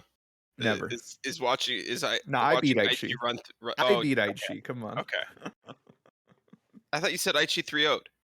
No, they 2-0'd, and then I beat Okay, him, and then I beat Jan Sports, and then I lost to Stromboli. Sag. Smoge, yeah. Smooch, indeed. But Yeah, bans. matchup tables. Looking at this, if you're Aichi, you kind of gotta be banning that Scouts, Mm-hmm. and if you're Card Gamer, honestly, Yeah. Spiders. Yeah. Spiders. I don't know. Flip a coin. I think that you have to ask yourself, what is it easier for my TF Nami to get through? Because your Ari Cannon could beat any of those decks, and probably will beat one of those decks. It's not really a worry. It's like, okay, TF Nami should be able to beat Ari Cannon. But between Fizz Lulu and Spiders, which one am I more likely to beat? I think And it's honestly, spiders. I Spiders against triple aggro was the deck that I went out to beat with TF Nami. I think that's a super winnable matchup. Yeah. But it's not a matchup you're happy to go into, right? No. And yeah, Card Gamer deciding to just ban it, saying fuck the burn. Let's go ahead and just take our Ari Kennen versus Fizz Lulu favored matchup. We can win that. We just saw Aishi win it. We can win it. We definitely can win it. It's a matter of can we hit the matchup. But yeah, I think I agree with you. I think I would have left the spiders up. You play for obviously these players aren't going to let you go for that red card turn like that you would get on ladder, but you can play for an unleveled Nami just to give yourself access to fearsome blockers, and it's better than it sounds when you're in a position where you need it. I So think the big thing about that matchup is that if you have token on odds, mhm, plus a Mystic Shot and TF, I think you're actually favored. Because the Mystic Shot shuts down their turn 2 attack really well. And then on turn 4, they're looking at it, it's like, oh, if I open attack, I'm only showing 4 damage or 5 damage. But if I develop into this red card, it's so bad. And sort of, putting them in this catch-22 situation is a lot of times how you win that matchup. That's a lot of things that have to go right for you, of course. But Aichi agreeing with us here, running back that Scouts ban. I think it's definitely the right ban. uh yeah, it makes the most sense to me as well. IA into Ari Kennen is maybe 40%. Ari Kennen mirror is I just 50-50. call it Yordle Arms. Oh my god. No, it's And IA. there is I don't think that there can exist a deck called Ayaya and not have Zoe in it. Zoe is Ayaya. Come True. on. True. I feel like it's disrespectful to Zoe, frankly, to Let's just not move just call Zoe to it Yordle Targon. Arms. Let's Hmm? just move Zoe to to Bandle. True? I want Bandle Zoe. If Yumi can Wait, do that's Targon Bandle, why then I can't? can play Zoe in my Glorious Evolution Shellfolk deck. Yeah, I exactly. love this change. I Yeah, support it. I You knew have you my would support it. signature. You're the homie, Aikado. Yeah, I I love Bandle. So I mean, I'm down for more power into Bandle. Me too. Bandle nerfs made me sad, bro. Yeah, everyone hates Vandal. Honestly, there are two things that I love in this game. One of them is drawing cards. The other Yep. one is generating cards. Yep. And Vandal kind of be doing both. There's Yeah. kind of a great region, honestly. Fantastic region. No, honestly, I want them to revert Vandal Pathways because I think that card is too weak now. Give me 3 mana, draw 2 back. I mean, I don't know. Maybe Hidden Pathways got over nerfed, but I think that there was like enough ancillary power in Bandle City that kind of needed to get nerfed out. I think that hitting something like Concolleges probably would have been like the better hit, but I guess you could just hit like the generic draw card. That's fine too. Yeah, the thing that gets me about that nerf is that there's literally no reason to play it over Whispered Words now. Oh Like, yeah, and but I Whispered mean Words is bad. most decks don't have like, access to both, right? Yeah, So it's not no, really like a they're like in different Bandle Tree regions, does. so like, Bandle Tree has access to both, but okay. like, Yeah, Bandle Tree and like Teemo Swain, but there's yeah, like a million other Bandle decks that like don't. So I don't necessarily know if, comparing cards okay. directly What about across necessarily Salvage? makes sense. It's worse than Uh it's like better than Salvage still, I think. I I mean, That's salvage debatable, to be it honest. depends on the deck, right? Well, we're not talking about deep. That's not a real deck. Okay, well outside of deep then it's just better than salvage, right? Well, it's debatable. Sometimes knowing what's on the bottom of your deck and you're never going to draw is kind of good, right? Um Fringe I scenarios, don't edge think so. cases. Because the issue is that you're also giving the info to your opponent, right? Yeah, but Like like if you're playing sometimes, a burn deck and like you mill it, like a get excited or something, and they're yeah, like, "Oh well, I no longer have to worry about that." yeah, but then you Um, also know you have to find 2 more face damage because you were never drawing that get excited, or 3 more face damage. well, yeah, but it's more about making your opponent play around it, right? Uh, it gets to a certain point where your opponent just can't play around things in a burn deck, Okay, right? so maybe like you're playing Go Hard and like you mill your one atrocity, and it's like, oh well, my opponent no longer has to worry about atrocity Yeah, ever. that freaking sucks. But then you also know you can go top right, bottom left. I mean, So what you're I'm hearing saving is it's yourself plus time at the end EV. of the day, right? It's plus EV in all situations. Okay, I've been convinced. It is better. I mean, I don't think it is, but I can't argue with it. I You're also right. don't think it is, for the record. I No, think salvage is I worse. But, gotta commit to the meme. yeah, yeah. But card But yeah, gamer versus Aichi. Um God, I don't know. Do you think that okay, okay, okay. If you had to give odds on it, what are the odds that card gamer reverse sweeps this? I'm looking at this matchup right now, and I'm thinking that Card Gamer does not have the matchup advantage. What? He I definitely think it's does. exactly even. What? No, because both of his decks beat Ari Cannon. But IA beats TF Nami just as hard as Ari Kennen beats IA. So, like, Okay, but like he just 2-0s Ari Cannon. And if you aren't confident enough to win the mirror, then I mean, what are you even doing bringing this lineup, right? let's be real, the mirror is more of a coin flip between 2 skilled players than anything else. No, no, get that shit out of here. See, when I'm looking at this lineup, Card Gamer is bringing the exact lineup that I brought to Fight Night. Yeah. I look at this and I say, my Ari Kennen's favored, my Scouts is definitely favored, and my TF Nami's definitely favored. Okay, but now that So, bans have gone into account, we have one poor matchup for Aichi in or Yordles and Arms into Ari Kennen. We have one 50-50, and then we have one good matchup and one bad matchup. no, no, Ari Kennen isn't a 50-50. The Ari Kennen mirror is not a 50-50. No, How is it not a 50-50? You can't give the it's edge to favored. both players. Oh, I'm not giving it to both players. I'm giving it to the one who came out here to play Ari Kennen mirrors.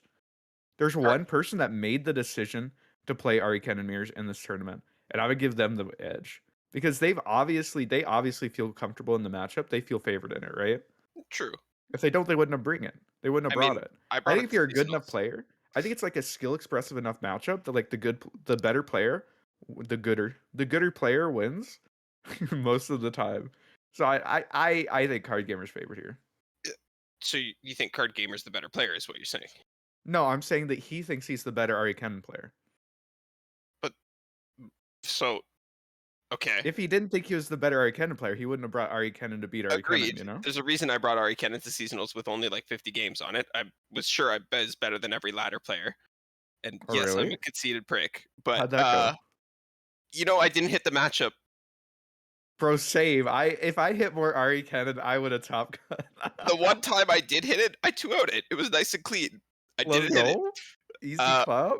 but my point here was that I think these players are about roughly equal skill level, and I think both of them are obviously competent on Ari Kennen, as both of them have been playing it for the majority of the season. Unlike myself, who is a stubborn as a mule and refused to pick it up until the week of seasonal.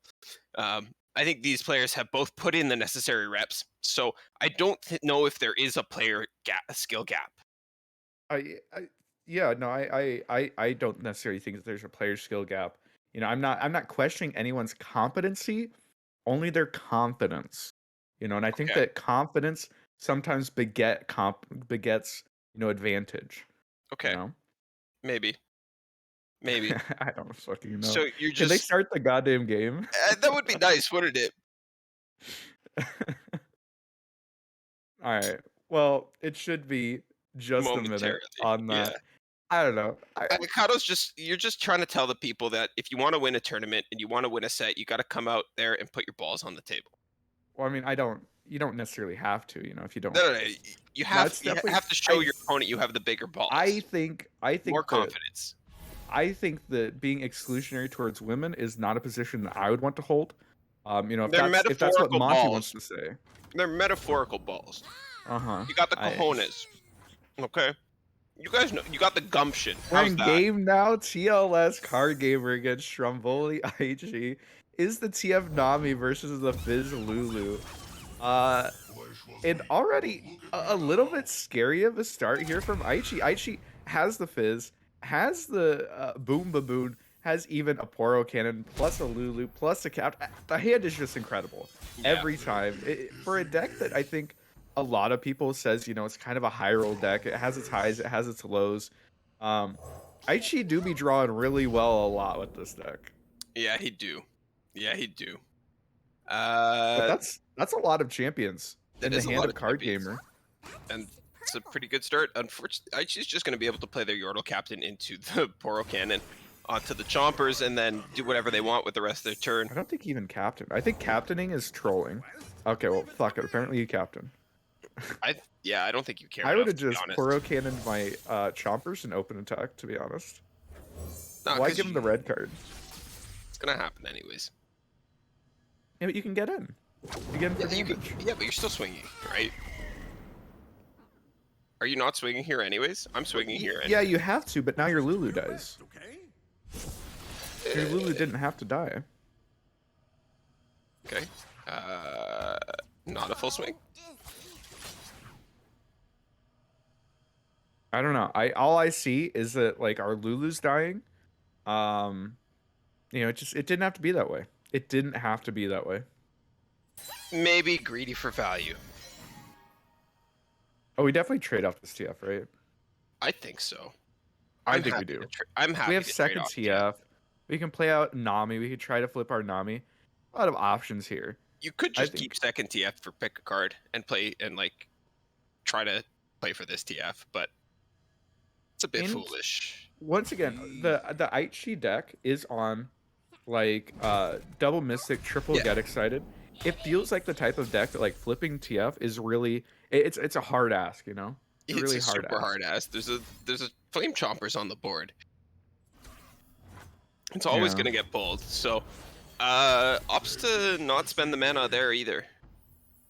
That one I really don't have an answer for either, because I think that was pretty much just free no matter what you do this turn. Sorry, friends. Any one of your cards in hand. Wanting to bank a little bit more there, it isn't the end of the world. I don't hate the decision. Oh, Icequake? No, but I thought it was Ice completely Quake? free, right? Mod All check? three of your units have Attune.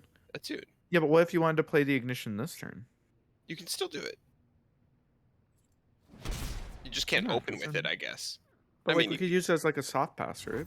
yeah, but you can still do that. You Because still you're would've not had exactly 2 wanting mana. to like you don't want to like just rip your TF at the beginning of this turn, right? No, Whereas but if you could- soft pass, you give your opponent the chance to like develop out a little bit and then give you a better red card. yeah, but you still had an ignition to do that this turn. The one But mana then you're made. down a mana. So like Okay. it doesn't so it's not Okay. free. Okay. None of it ends up mattering, of course, because the Get Excited did show up in hand, letting us clear off the Yordle Captain, and Aichi did not end up taking that Icequake that you were so hyped about. Instead, going for a different value Smooch. card, taking the Poro Sled. That took me a second. It probably is smart here, out of Card Gamer, to not play out the Nami there. You know, it looked like it might have been free, but you know, you're still threatening the red card, and I think that's the important thing here. Yeah, I think you just by have to holding up that continue to mana. represent TF. Yeah. Do see the Poro Cannon come out, generate another blocker here for Card Gamer. So this attack from Aichi looking worse by the second, especially if, I mean, we could just gold card here. Gold card does stop the Lulu from swinging in, meaning that your choppers no longer have a favorable swing. Or maybe not. We could also just Yeah, I like not. this. That's cool too. This looks good to me. I definitely would have gold carded, Well, but now your red card clears almost the entire board, right? true. Maybe it's fine, but we lose our bot. It's probably bot. fine. Does kind of suck, but I think we're in an okay spot here. Yeah, to pick a card first, giving Aichi the option to develop more units into this red card. But yeah, not gonna fall for it. Very smart of Aichi, and we are gonna see that red card just come out, remove 3/4 of the board here from Aichi. And Mystic Shot comes out immediately. Yeah, the Mystic Shot in response, I think that's basically always happening. You don't want to risk against this deck giving TF the chance to flip, because TF will flip in 1 turn, in 2 turns. It's very difficult to deal with, you know. So I like that we're just ripping it. We're not even giving them the opportunity. Oh, these Burblefish. Huh. Can we play them out? Yes. So we Nami, We can't play Burble, Nami. Iterative, play a 1 mana card? I think we can. I think we can play them out. I think we're 1 mana short of the second Burble. 3, 6. So it's 5. We have 3 mana. 1, 2. Oh, maybe we are. How do we do this? There has to be a way. What if we iterative... If we iterative our Poro... Mm-hmm. Iterative Poro, play Nami, play out It would 2 still mana be- Burble. Still be Nami first, right? Because we want to make sure that Nami buffs something. Oh yeah, it doesn't matter. She's not flipped. Her buffs don't matter. Well, they kind of matter. But now we can iterative right now, play out Burble, iterative Burble, Yeah. or play the 1 mana spell. And then I think we're good. Yeah. Yeah, we just The have to important thing is just that we play 1 spell before we play out this this Burblefish. Otherwise, could there's even- no... Go ahead. I was going to say, otherwise there's no way to get both of these down while putting Nami on the board as well. Yeah, yeah, which is the big thing here, right? Like, we want Nami on this board. We want her to start putting out some buffs. On the Chompers? We could even... I mean, we probably iterative Chompers here, right? Do we? Or maybe not. If we iterative Chompers... We can't hit Rummage anymore. So we can't really, like, get them out. Oh? Death Ray. That's pretty Death good. Ray? Kinda good. Kinda really good. Yeah. But while we've been spending all this time working through how we play out Card Gamer's hand, Aichi has the tech. The double Treasure Trash in hand is available next turn. They have the mana to play it out, meaning that there's anything could happen. Literally seeing the card anything play. in this game could happen. Treasure Trash is like the most fun card in the game. It's definitely... Oh, we take the damage from Aichi. Aichi not interested in blocking down one of those Poros, but we'll see. We're rolling the dice. What are we getting from the Treasure Trash today? Generates 8 cards. Importantly, they all cost 0, but you can only play 3 cards for the rest of the turn. So it's a bit of a gamble. You get 8 hits. See which ones you actually want to play. The Bando Casino, and That's a For the Fallen? yeah, For the Fallen's like okay, and like rest of Ren it is- Shadowblade. Yeah, Ren Ren Shadowblade's Shadowblade. okay. And we could play out like Calling predict- Strike. We could No. Calling Strike Nami. Yeah, okay. Calling Strike Nami's pretty funny. Let's go. How does For the Fallen work? Does that just like summon 2 guys? Or 3 guys? Discounts for every elite that died this turn, summon 2, I think it summons 3. 3, and give them It's +1, like +1. it's 8 mana. It has to summon 3, right? You know what? My client's open. I'll find out for us. Just give me a second here. Please do, please do. I mean, it's a card that I think I've literally only ever. Oh wait, there's a Farron? Okay, for each That's a ally. Farron? Wait, what? Where did that come from? I didn't even see that. What the? I mean, that's Bro, that was that's hiding. okay. Where was Yeah. that hiding? That one was hiding in between the For the Fallen and the Starlit Seer. How I did thought that we was miss the that? I thought that was the Freljord 3-1 with Tough. That's Overwhelm. I didn't even recognize it. Okay, For the Fallen is actually a terrible hit.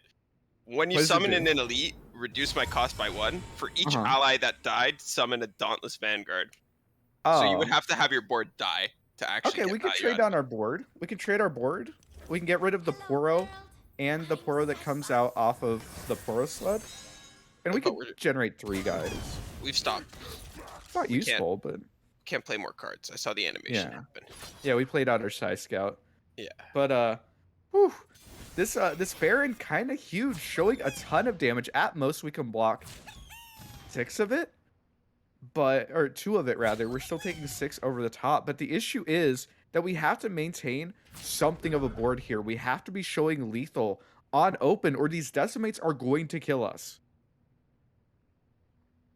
Yeah, and if you're card gamer, how do you want to set up these blocks? Okay, so Don't have mana to actually get your Shelly to go off this turn, which is what we really could unfortunate. do, so we're maintaining that Poro. We're maintaining a couple Poros. This actually, we just show lethal, right? Yeah. We don't have to like pop anything off. Yeah. We're at 5 HP, so we're only losing like double burn. We're actually just fine. Yep. We're super chilling. That flash Pokey top stick. deck made everything super easy as well. Pokey Stick was a consideration, but with the double spells coming out here, not actually a worry. And despite the hits, the Farron made it look like it was close. It was very scary, but just the elusive board, elusive a broken keyword, and Card Gamer taking full advantage of it. Gonna be able to take down Aichi here. Drew all the champions, and thankfully for them, no Yordle and Arms in sight for Aichi means that they're able to take down that game number 1, starting their reverse sweep. Yeah, your card gamer finally let that TF Nami game show up, showed us what the true power level of the deck is, and pulled it together and made it happen. And while that was going on, I got an update from Shodox on the other set, on the other semifinal. What Am I has taken it to 2-2 against Hydra, and it is now going to be What Am I versus Black Boss in that final set there. And we have Wow. game number They're 2 going here. into game number 5. What Am I versus Black Boss? Yeah. One of the best North American players, placed top 3 at Worlds versus the reigning seasonal champion? Yep. I think so. Paul? Okay, well, as we get updates, we'll try to keep you updated on that as we go into game number 2 here in this third set. Aichi running back the Fizz Lulu and Ari Kedden from Card Gamer. We just saw this matchup a minute ago from Aichi.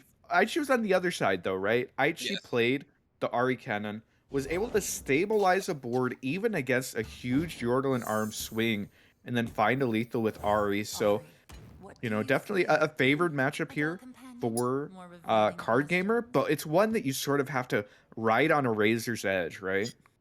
Absolutely. If you are just one turn slow, if you don't have that deny, if you don't have a homecoming or a palm, and that Yordles and Arms comes down, you can absolutely get blown out. If a captain gets stuck onto the board, you can get blown out. But this is looking pretty good for Card Gamer. If you're Aichi, you don't want to be seeing Yordles and Arms in multiples in this matchup because it is so vulnerable to deny Concussive Palm Homecoming.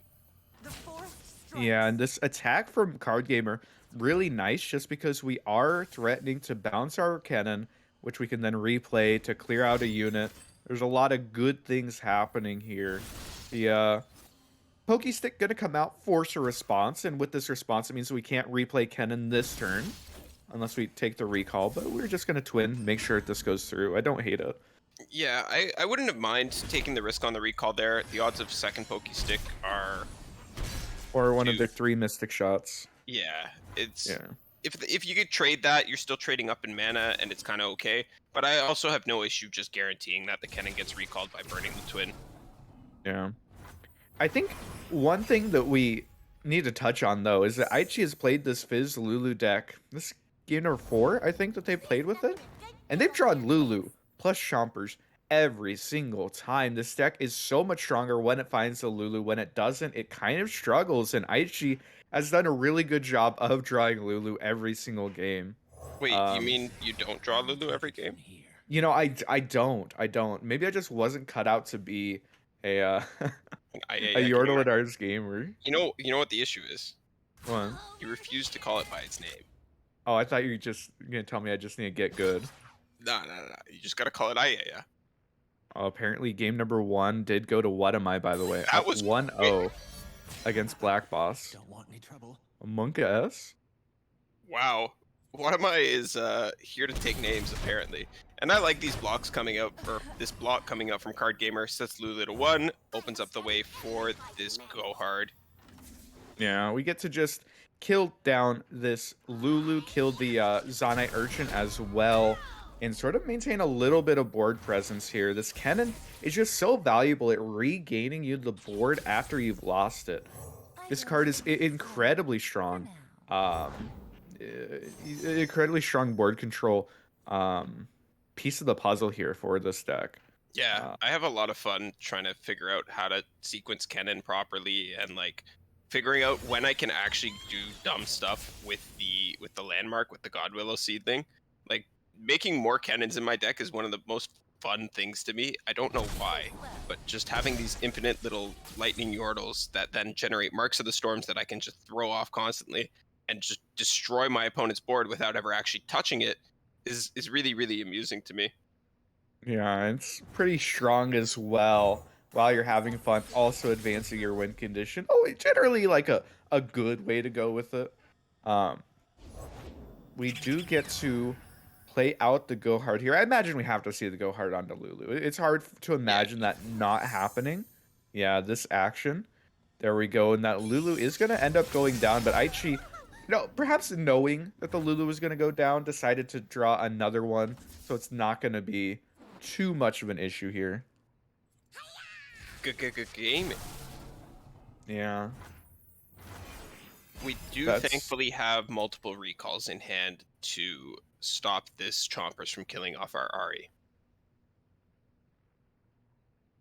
Yeah, definitely very helpful here. The Chompers hard cast here makes me think that we might be going for a Yordle in Arms.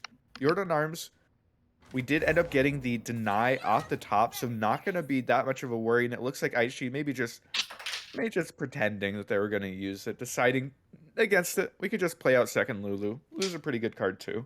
Yeah, it just wants to push as much damage as possible, I think. And Seinen actually comes out, so Card Gamer saying, I'm okay losing this cannon, and I'm just going to recall the Ari when I can. And we do see the pull from the Chompers. We'll just be able to recall that. It's not going to be that big of a deal. But yeah, no, the Seinen drawing us a couple good cards. That's our second go hard that we're going to have access to. As well as this good about ourselves. Godwillow is going to let us play another Seinen next turn, basic for half the cost of normal. Yeah, no, drawing cards, pretty fun as it turns out, pretty good generally, and we do see the Mystic Shot committed to maintain the health on our Lulu, deciding that we don't want it to die just yet. I think it's a reasonable choice here from Aichi, because this Mystic Shot probably isn't getting much value any other time. This is the one time that Card Gamer has decided to just completely tap out, so you can guarantee that it's getting through. But yeah, we can put Kennen this turn. That's pretty good. I really like the Mystic Shot that last turn. Your Lulu is going to be one of the primary ways for you to kind of close out the game in this matchup and actually be able to take care of the threats that Ari Kennen presents. So long as they don't have recalls or palms to deal with your Chompers or protect their units, you can continuously threaten Ari and force answers. But the Kennen flip, as you mentioned... Interesting position here would be if Card Gamer decides to play out this Ari or not.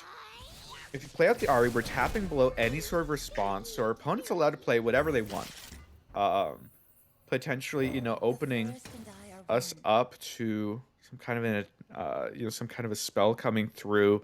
Do You you can see ever in Aichi's hand just the pokey stick. do you ever So rip a not a Yordles huge and Arms bit. here?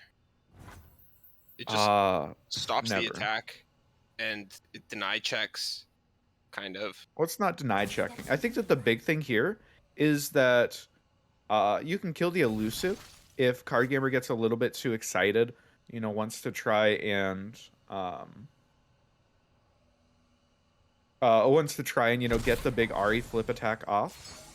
But either way, we'll just see the attack with Ari plus Kennen.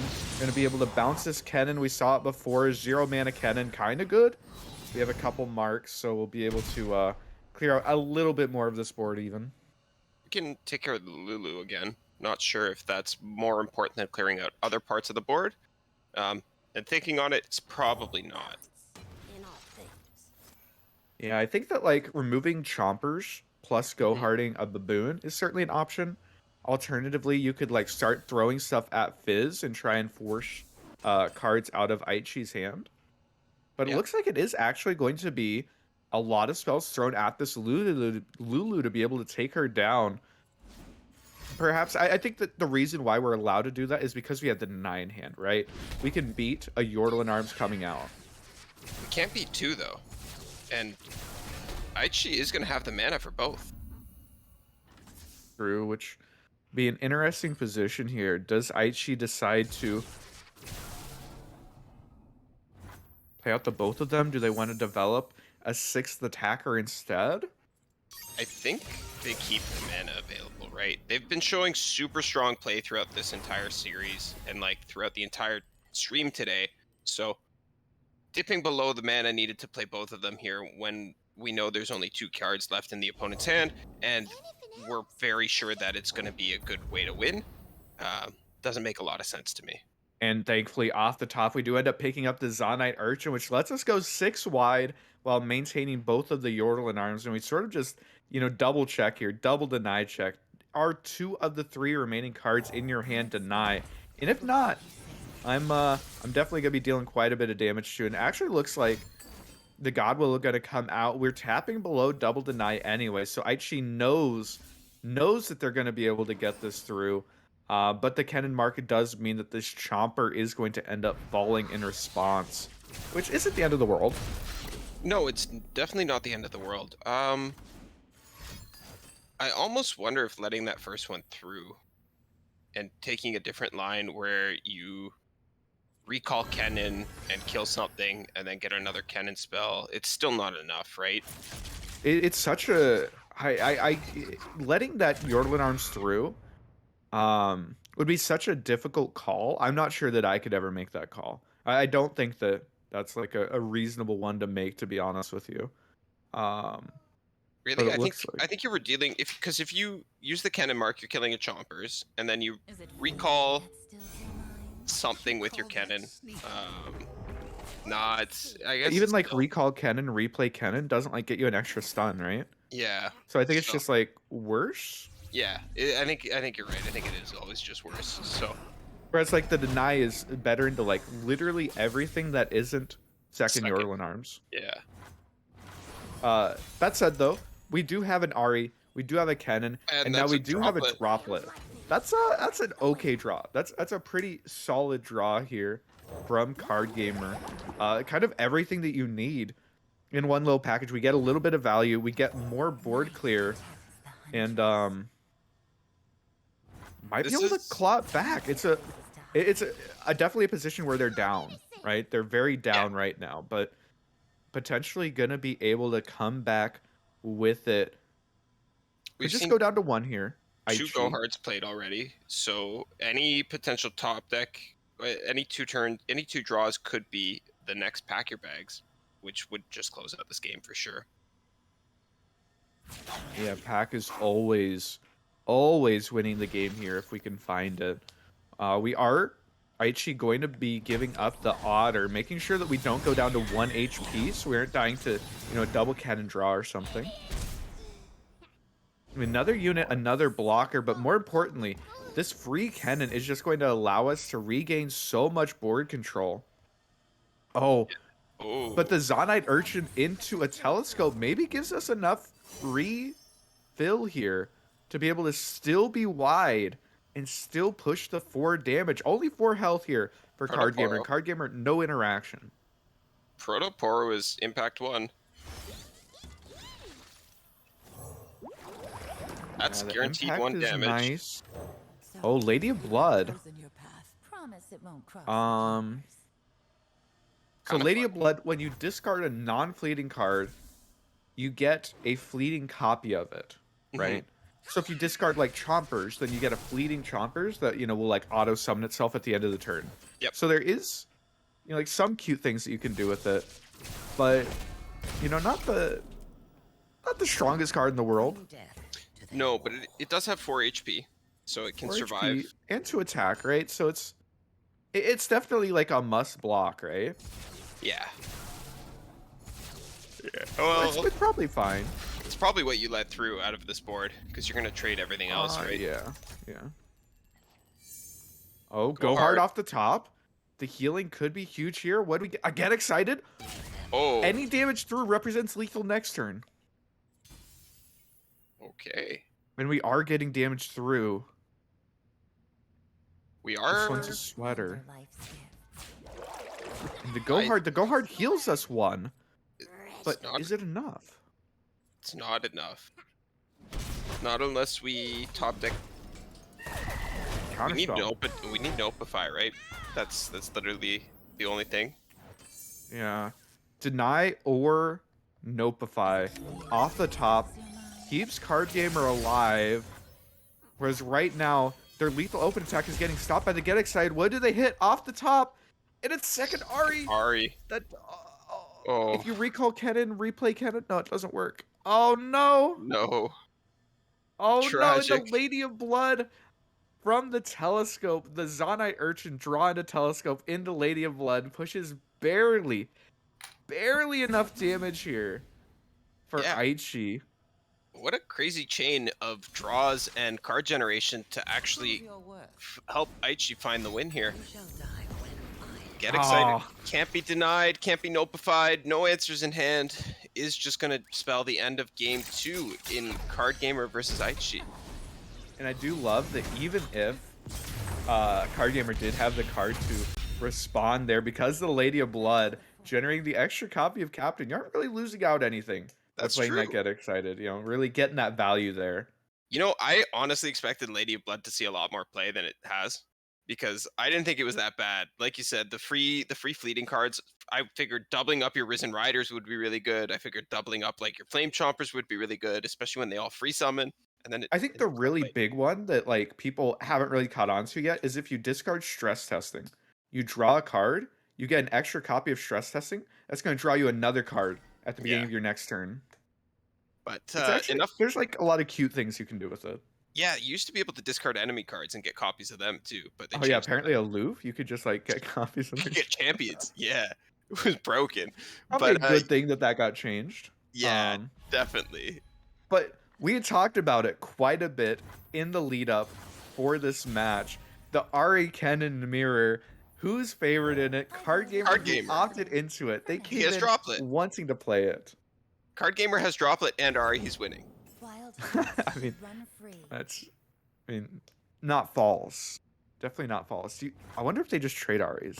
No, You you attack, can't. you go hard, opponent go hards, you just trade them down. If you attack there, you have to save your recall, right? You can never fire off the first go hard. I mean, if you're insecure, maybe. Nah, you attack and then you don't you wait for your opponent to fire off their go hard. Okay. You recall your So Ari, counterpoint. Counterpoint. Yeah. You said that Card Gamer's favored because they have the droplet. Normally Yeah. I'd agree. But have you considered the triple twin gambit auto winning you the game on turn 5? You know, I did consider it because I've tried that. And it doesn't go so well. You just get homecoming with the homecoming that you're sure they Yeah. have, but they've You get sandbagged for palmed 3 or turns. homecoming, you cry. When I was limit testing on ladder, I did exactly that. I was like, you know what? I'm like 50% sure they have a homecoming. They've been sandbagging, more than that. But like, I was like, let's just see it. Like, screw it. Like, I'm limit testing. I'm learning how the deck works. So I fired off double twin disciplines to try and win with an Ari when I really didn't have to. Yeah. And It didn't go through? no, Damn. the homecoming I had the read on came through. You hate to see it. You hate to see it. But that droplet is going to be saved here from the first go hard from IHG. So Card Gamer maintaining the value engine there. No Kiku Wayfinder, interestingly enough, between both of these players. Means that we're in for a little bit of a slower game, I think. You know, Kiku Wayfinder, very good at accelerating. It gets you your cannon flip out there. It starts generating more droplets for you to keep bouncing. But another droplet off the top from Card Gamer means that they're going to continue this value engine. And Aichi, I mean, if you have to Conspirator, bounce your Ari just to have something to do with your mana, that feels so bad. It's not a good spot to be in. The triple twin disciplines is really not what you want to see in the mirror. It's pretty good sometimes, but all three of them in the opening hand, it's definitely a problem. Okay, here's the line. You find something playable off the top, like a 1-mana card, you know, droplet or something. Oh my god, third droplet is disgusting. Yeah. You attack with Ari and, you know, something, and see if your opponent will commit 1 block, but, you know, like tap below palm or something. And then you go for the triple twin line. Yeah. I think it's the only like strat. It's the only thing that makes sense. Yeah. Nothing else makes sense. Yeah, this open attack is just kind of what needs to be done, making use of the twin disciplines that are never going to get value elsewhere, at least not with this hand. You just kind of have to find the value where you can. By the way, this is a flipped cannon in hand for a Card Gamer. Card Gamer, you know, what did I tried to tell you. I tried to warn you that Card Gamer was favored in this mirror. If you have the confidence, your deck picks up on that, and your deck rewards you by giving you every single card you could have asked for. Watch him fucking top deck Sidon. I guarantee you he's gonna top deck Sidon right here. Yeah. Let's see. Can you put the caster blessing to work? I don't think you can. I don't think you can. No, it's right here. Every time we pull a Sidon off the top. You ain't got the chops, bro. Come on, Card Gamer. You don't have the Come gumption. on. You better hit it. Are we bound? Conspirator. He had to remove the mark. It just makes Yeah, sense. it removes the mark, and oh fuck.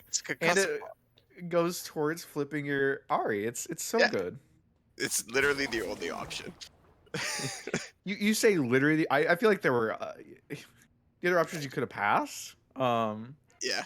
Yeah, no, this is Pass and held meta for what, Icano? I'm gonna be honest with you. Not a great position for Aichi. Well, we What can does trade. winning a game look like for Aichi here? You know, Sign in?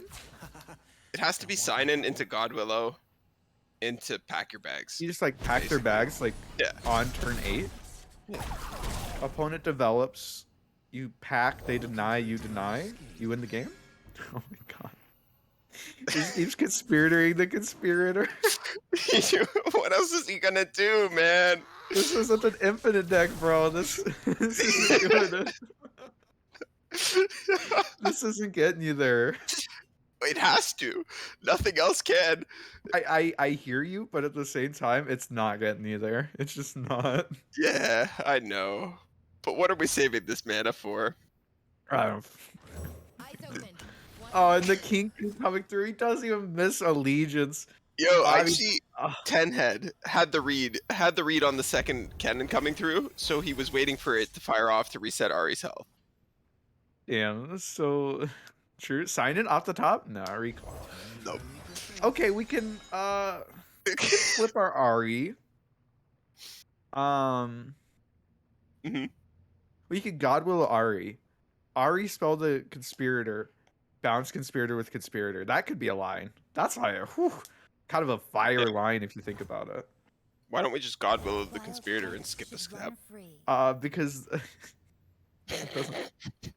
because I think that I think Godwilling Ari into Ari spell just like sounds so ridiculous. It's like a little bit more funny, you know. Mhm. We could bounce both of our conspirators. They'll both be 1 mana, and then just like bounce them over and over. That could be. Yeah. I really like that pass from Card Gamer. Burning 10 mana was in fact the correct play there. The forest I mean, there's no point in doing anything else. Like Yeah. you have nothing to do. Your Yeah, I hand know. is insane. You couldn't give any less of a care in the world about your mana at this point. You almost want to start dumping your hand so that way when you draw your inevitable Seinen, you can play it. You know? Why do you say Seinen, by the way? I don't know, to be honest. Okay. I just There's an wasn't sure. apostrophe there. It is Seinen. Uh-huh. I just say Seinen because that's what comes off the tongue. Okay. I was just wondering, like, I didn't know if we were going to, if this was the war on like whether or not it's Seinen or Seinen. No, it is Seinen. There's an apostrophe there. It's Okay, Seinen, right? I mean, obviously, I agree with that. That was the position I was gonna take, right? Yeah. I'm What just are we recalling here? I'm just a goof. Oh, we drew a Recall recall. Conspirator. you can. Our Ari flips. Pog. Let's go. Yeah, I don't really know what to make of this matchup. I'm having a hard time giving reasonable commentary on this because it just kind of went really downhill for Aichi from Is your mind? the mulligan phase. I mean, just draw better forehead. Like, it's as simple as that, you know? For real. Just For draw real. better. Ari's dead, isn't it? Yeah. Because, like, their Ari flips on this attack, so Aichi's Ari is going to die. Is I mean, Ari maybe- flipping? Yeah. Ari does this thing where the little arrows only show up if she's already at 5. Okay. We're gonna recall here. So we're gonna lose our whole board then. Our whole we're board chilling. obliterating? Yeah. Nah. Homie Aichi out here being like, okay, I hear you, bro, but like, I got you. I don't want you to obliterate your entire board. I'll stop the recall train right here, if that makes you feel better. I respect the hell out of that. Aichi out here giving Card Gamer the homie stock. Card Gamer was considering denying that. He thought about that for a good minute. Yeah, I mean, You kind of have to, right? Like, it is the Ari level up. It's almost worth it. he has a You know your counter spell opponent's- for every fucking card in Aichi's hand. I mean, if he wanted to, he could. He could just deny everything. He could. And honestly, I don't even know if it would be wrong to obliterate your whole board to kill that Ari there. I mean, You know your opponent has nothing else. They've been playing off this Navori Conspirator and the Ari the whole game. What could they possibly have? does it matter? You have double palm plus the knife plus double. I don't think it matters. No, I think, I know. I think your opponent's hella dead here. Do you ever just go in for the kill? Night. What, you want to cannon spell into Kinku? Yeah.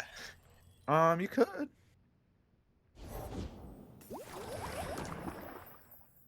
Cannon you spell might. the cannon, Kinku. You have double Nopify backup. I feel like You don't have to. if there were a way to lose this game, It's that. that right? line would be the way. Yeah. The biggest hurdle with this deck, for myself anyways, was that less is more. The less you do, the better. Yeah. Just don't do things. Keep yourself from doing things. This gets notified immediately, right? Yeah, for sure. Don't give him the win con. Yeah. Fuck it. Okay, or we could draw a card. I don't think that's necessary, but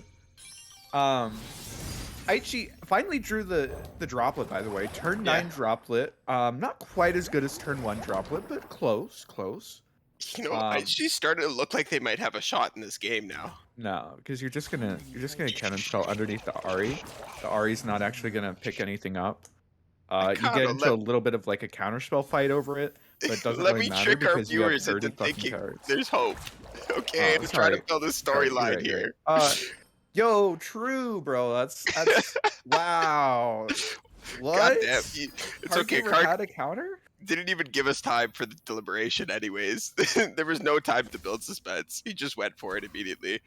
And of course we just this cannon spell now, right?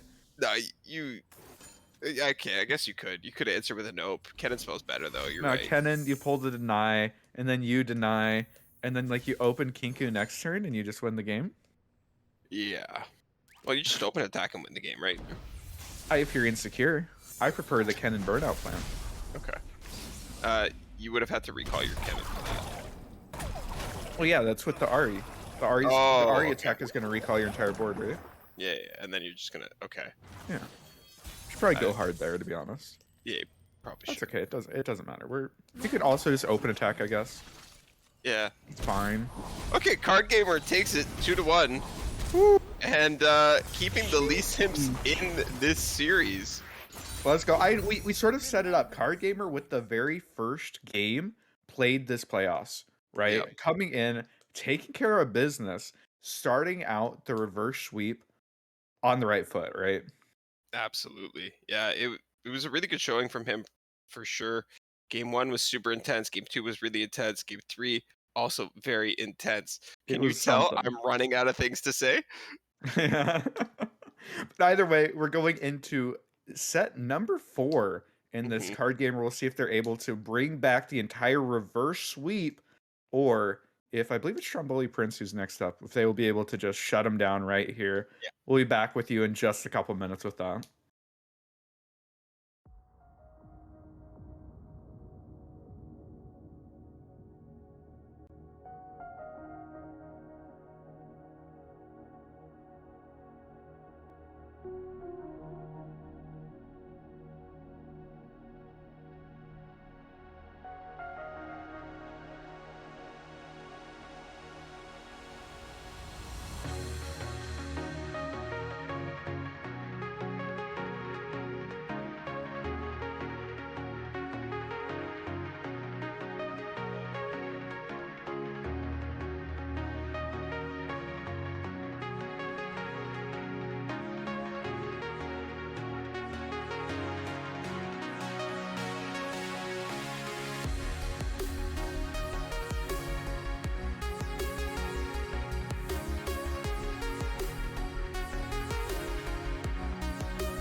Welcome back, everybody. I'm Monte Cristo here with Aikato, and this is the Runeterra Academy semifinals or yeah, semis. We're in semis, Semis? right? Semis? Semis. Semis. Semis. For those of you just joining us, we are watching the Lee Simps go up against Stromboli Gaming, and Card Gamer's preparing himself for a reverse sweep. I think. What do you have to say about this matchup, Aikato? That was definitely a pretty good win there, a necessary one, I might add, down as they are in the set. If Card Gamer ends up dropping any set, then they do end up losing from this point out. But even though they're able to take down Aichi there, Card Gamer now has to go up against the Stromboli Prince himself, the man for whom the team is named after. And these matchups aren't great. No, they're not so They're hot, they're right? they're fine. Stromboli Prince is like sort of, kind of Ari Kennen target, not really. Darkness No, no. So doesn't he's banning Ari Kennen 100%. He's like. not allowed to play into Ari Kennen. What does that Um, Viego Kindred deck do? so Viego Kindred beats Pantheon. Does it? Uh, yes. It also really hardcore beats Lee Sin. I think that Okay. was the idea behind this lineup here is that they wanted to beat Lee Sin, right? Yeah, this looks like a Um, beat Lee Sin lineup for sure. but like looking at it, so Ari Kennen's going to get banned. I'd be very surprised if it's not the ban here. Um, Scouts loses to Sivir Auction, so I think we're banning Sivir Auction. Yep. Yes. Okay, well, they're spoiling it. But Yep. Scouts loses to Sivir Auction, beats Darkness, and should be like slightly favored into Viego Kindred. Sounds So about the right. question is TF Nami. How do you get TF Nami through this lineup? Oof. And the issue with TF Nami is it's incredibly good into every single control deck in the game except for a control deck named Darkness. And Darkness is the one that you're staring down here. It's a very difficult matchup where, sometimes you can like get your champions out there and maybe build up a little bit of a board, but Darkness just kind of gets over that hump, gets Senna out there and just starts removing all of your stuff. It's very difficult to win that matchup. So you're kind of relying on beating Viego Kindred, and I think you're probably fine into Viego Kindred. Maybe denies don't matter so much since you're not on Mind Meld. Homecomings don't matter so much. Yeah, Yeah. you're probably okay. Kindred might be a little bit of a threat herself, but we have to get Kindred definitely excited. is. Kindred, like, threatening your champions every single turn is definitely the worry. Um, I would imagine that you're probably favored with TF Nami into it, but it's scary, and it's I imagine a matchup that you haven't played a ton of. So it's a difficult one to pilot. It's a difficult one to end up going through. And Stromboli Prince on the Darkness on the Viego. Uh, I mean, you're also relying on winning the Viego Kindred matchup in a TF Nami. I think that's sort of the crux of this. Because it feels like Scouts should just be beating both of these decks. Should. The issue is it's Scouts, right? It's Scouts, sometimes you just don't draw the cards you need and you just lose. By the Yes. way, we got word from the other semifinals. I don't mean to cut you off, but it looks like Mr. What Am I was able to complete the 2-0 and take down Hydra. Beautiful Gamers are our first team that ends up going through to the finals, taking on whoever ends up winning this series here. So congratulations to Beautiful Gamers. Yeah, definitely. I kind of wish we had gotten to see a little bit of that series as well. It's always a pleasure watching What Am I play. Such a strong player, and it would have been really nice to see him pull off that reverse sweep. But unfortunately, well, not unfortunately, we've had a very excellent series on our hands here as well, and hopefully we'll be able to continue that very shortly. But Yeah, it should be able to get in there pretty soon. But this one's pretty close as well. Stromboli Prince is sort of the linchpin here because the issue is with Stromboli, their third lineup has an Ari deck in it, as well mhm, as spiders, which makes you think that Card Gamer's lineup should be favored into it and should be able to take it down, right? So it's very important to Stromboli's chance of making the finals that they win here. Because I think that the third set is only going to get more difficult. It's only going to be harder from this point. to close out and actually take down Card Gamer. I think this is your best shot, and I think this is one that you need to take. I completely agree, and I think that Stromboli Gaming did a really good job of setting their lineup in a way that they would have a fallback in the form of Stromboli Prince, and then uh, it, the lineup setting, it was such an interesting dynamic for this tournament. I've never played in a tournament like this before. I don't know if you have, but it was really interesting for us to come up with the lineup order. And game one is coming onto your screens here, and we do see TF Nami up against that Viego Kindred deck, and this is the key matchup that we were talking about. Card Gamer really needs to win this one if he wants a good chance at breaking through Stromboli Prince. Yeah, I think that if Card Gamer's able to take this one down, it feels like it sort of sets him up to be able to take the whole series. But Stromboli, of course, if he gets the Viego win, then, I mean, beating down Darkness is just that much harder for Card Gamer. But Card Gamer has a pretty okay hand already. We have the Ballistic Bot on 2. We have a Nami that is going to be flipped if we ever find Flash Brilliance. It's not the worst hand in the world. We have also ways to continually spend our spell mana to keep flipping this Nami, right? Mhm. I think what I really like here is that if you are Card Gamer and your hand doesn't like improving, you don't want to play anything next turn, you could just open with pick a card and pass. And Stromboli Prince kind of has to pass back, because if he doesn't and you get like the TF down um, without any pressure on it, then Card Gamer like almost instantly wins the game. Yeah, I like that we have the time trick to open up this turn here. It is going to let us dig for either that TF or the Flash Brilliance, like we mentioned already, while also opening up our mana so Nami's Attune gets through here. Yeah. And the Kindred does end up coming down now. I don't know.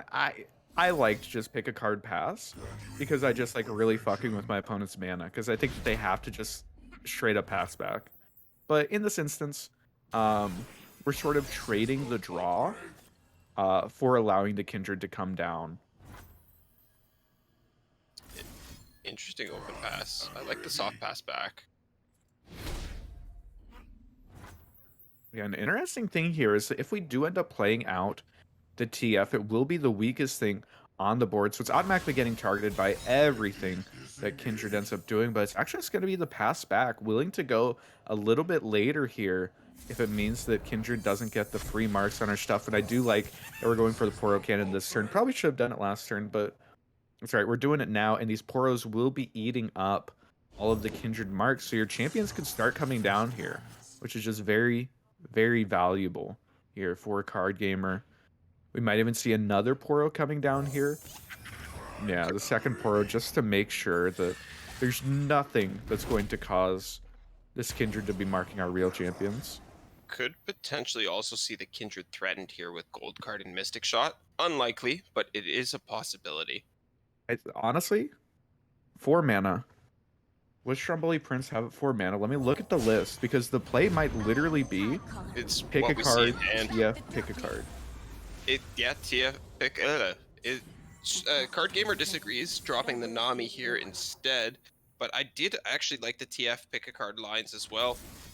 So if you do that, if you do pick a card, TF pick a card, then you're showing, like, it literally only loses to exactly double Vile Feast. And if you draw Rummage, then your TF is flipped. I think I would have went for it there. But Card Gamer going for a little bit more of a conservative line here, deciding to just get in with the elusive damage. Perhaps killing your opponent, also an alternative to win the game as opposed to just flipping TF. Like sometimes killing your opponent's a little bit easier, right? Mm-hmm. It definitely is. TF flip can be tricky now that Rummage is no longer 1 mana, and he takes 9 cards to flip instead of 8. Yeah, but And you had the time trick too. And you're drawing 5 cards. I think you would have made it. I agree with you. I think I, I would have gone for it as well. I think you the have threat. like a 70+% chance of flipping him there. And like that's a 70+% chance of instantly winning the game. I 100% would have went for it. Did you But do the math on that? what? Did you do the math on that, or No, I'm just guessing. just If guessing? I'm drawing like 6 fucking cards, but I'm not really, right? I'm drawing 5 cards, plus I get the option of 3.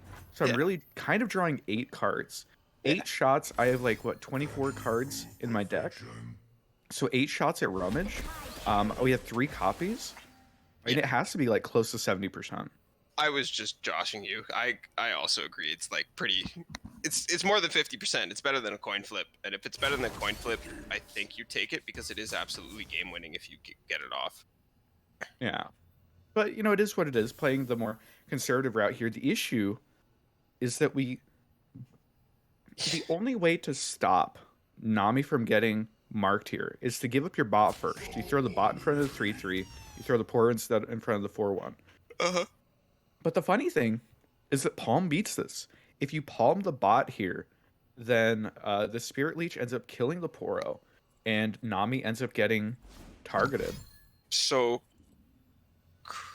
there was a crazy line of just giving away Nami. Yeah, and you have another replaying- one, so it's not yeah. like the end of the world. If she gets marked, it is kind of the end of the world, though, right? Because then you're losing you have to play that Nami as an Ebb, which isn't terrible, but it's not great. I'm always up Oh? for a round or two. Are we blue carding? I feel like Huh. this is a turn late. I feel like this is so desperate because now the issue is when Kindred flips. See, we would have hit the fucking Rummage. We haven't flipped.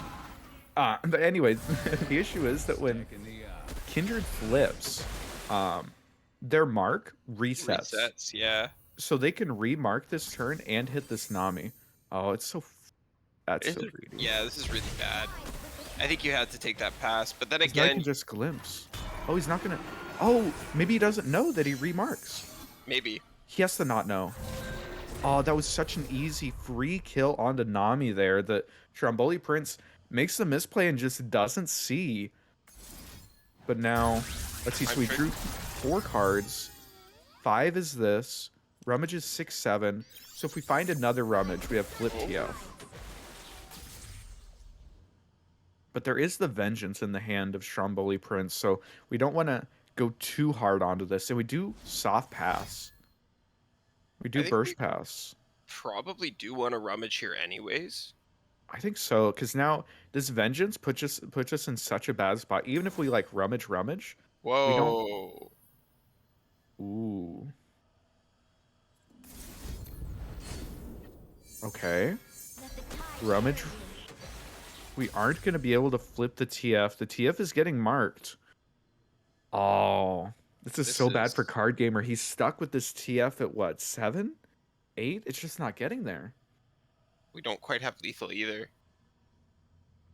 Do we? Yeah, we have 2, 3, 4, 5, 6, 7 burn damage in hand. We could Mystic Shot, pick a card.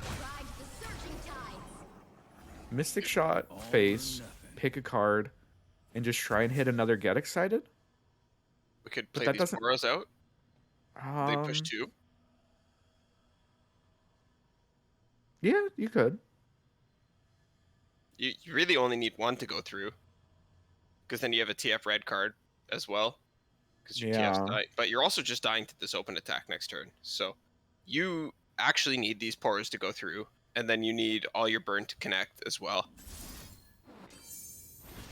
And we're actually going to pick a card the Mystic Shot away, so we're not playing that out this turn. Is the double pick a card? I mean, we just palm here, right? You just take the free chump block, right? Just palm here to set up like ultra open lethal. I guess you can jump, but You can glimpse this. It's literally nothing's threatening it. that's okay. And Leech is all right too, I guess. Yeah. This You're okay. This fine. line makes a lot of sense to me. Really, what are they gonna do to contest it? Yeah, no, this is looking like open attack lethal here. There's a little bit of draw. Okay, we're drawing a lot of Wow. cards from the side of Card Gamer. Yeah. It just doesn't get us there. No, I don't Not think gonna we be ever enough. get there. Right. We need to Okay. find We pour second. cannon stress testing. You always start there. Okay, I guess you could start rummage at 2, 4, 5, 6, 7. Still not the enough. 1 off, right? Or 2 off. Yeah, 2 off. Does not get you there. And Stromboli Prince in the matchup that we had highlighted as being incredibly important for Card Gamer to end up winning didn't go for it. on the YOLO TF flip and ends up paying for it this game as the Kindred just sort of tears through the board, and Stromboli Prince going up an early 1-0 with the potential to just shut out this series right now. I am torn, Aikato. On one hand, I'm clearly devolving. I can no longer keep up my commentary. My tongue is tripping over itself. But on the other hand, I want to see some really damn good Legends of Runeterra. And we've been seeing some really damn good Legends of Runeterra, and I want it to go further. And I want to keep watching more of this. So I want Card Gamer to be able to take it back. And we'll see if he Yeah, can. if we can get to game number 5, I am down for it. I'm rooting for Card Gamer to be able to come back in this, but this matchup is an uphill battle. TF Nami against Darkness. It's just so difficult. I've played this matchup several times. There have been games where I've flipped TF and still lost. Yeah. It's such a rough matchup, but if there's a hand you're beating, Stromboli Prince with, the 0 playable cards before, like, turn 6, that's an okay hand to try and beat. I don't hate trying to beat that hand. You can cycle Pokey. Yeah, I was being Facetious. just a little bit, if you exaggerate just a little bit for effect, especially, if you're in like in an entertainment, Yeah. Position, then like oftentimes it can just have a little bit more effect on it. Really? Does it? Yeah. I should take notes, shouldn't I? I have this little seasonal book. Yeah. It's kind of empty because I keep dropping round 5 after I lose 2. But maybe if I take some notes and I learn from my Kato, I too can be a seasonal top cut gamer. Yeah. Either way, Stromboli Prince does end up drawing into some playable cards. We see the box off the Yeah. top. We have a row maker as well. There's a lot of options here, and I like that we're passing here Whoa. and trying to force your opponent to commit the first card. I think the pass from Stromboli Prince is great, and Card Yeah. Gamer saying that they don't want to play anything into your removal. Yeah, I don't know if I would pass back if I was card gamer there. I think you kind of have to start developing something, but again, I guess you can't really just throw away your first TF and give the opportunity. Yeah, it's a hard position to be in. It's not an easy matchup to pilot from the TF Nami side, because you have to balance making sure that your threats stay alive and like are threats, but also you kind of are the beatdown. You have to beat Darkness at some point. Now, to be fair, with the slow hand of Stromboli Prince, you have gotten quite a bit of damage through. Already down to 12 health is a pretty okay position to put your opponent in. Yeah, there's But definitely worse spots to be. With the amount of burn available to this TF Nami deck, you certainly can get there from 12. I think we blue card here. But I will see it And through. I guess we could play out Nami, but I kind of like the idea of blue card, force out a removal spell, Mhm. and then next turn we can Nami plus TF. Yeah, I was But thinking maybe this. just wanting to make sure we have like the max mana available to be able to I will find Moonstone. buff up our TF next turn. The issue is that this is losing to exactly the hand that Stromboli has of box plus group shot. Yeah, it definitely feels bad. We did see Stromboli throw out the Vile Feast pretty easily a little bit earlier on. We also saw Pokestick come out already. So I don't hate that we took this line because it does make a lot of sense. Obviously, they're going to be down on instant removal spells if they've spent 2 already. And then 4 HP hard. from Nami is quite difficult to remove in general. But Stromboli Prince just had the cards he needed. Let the tide Yeah.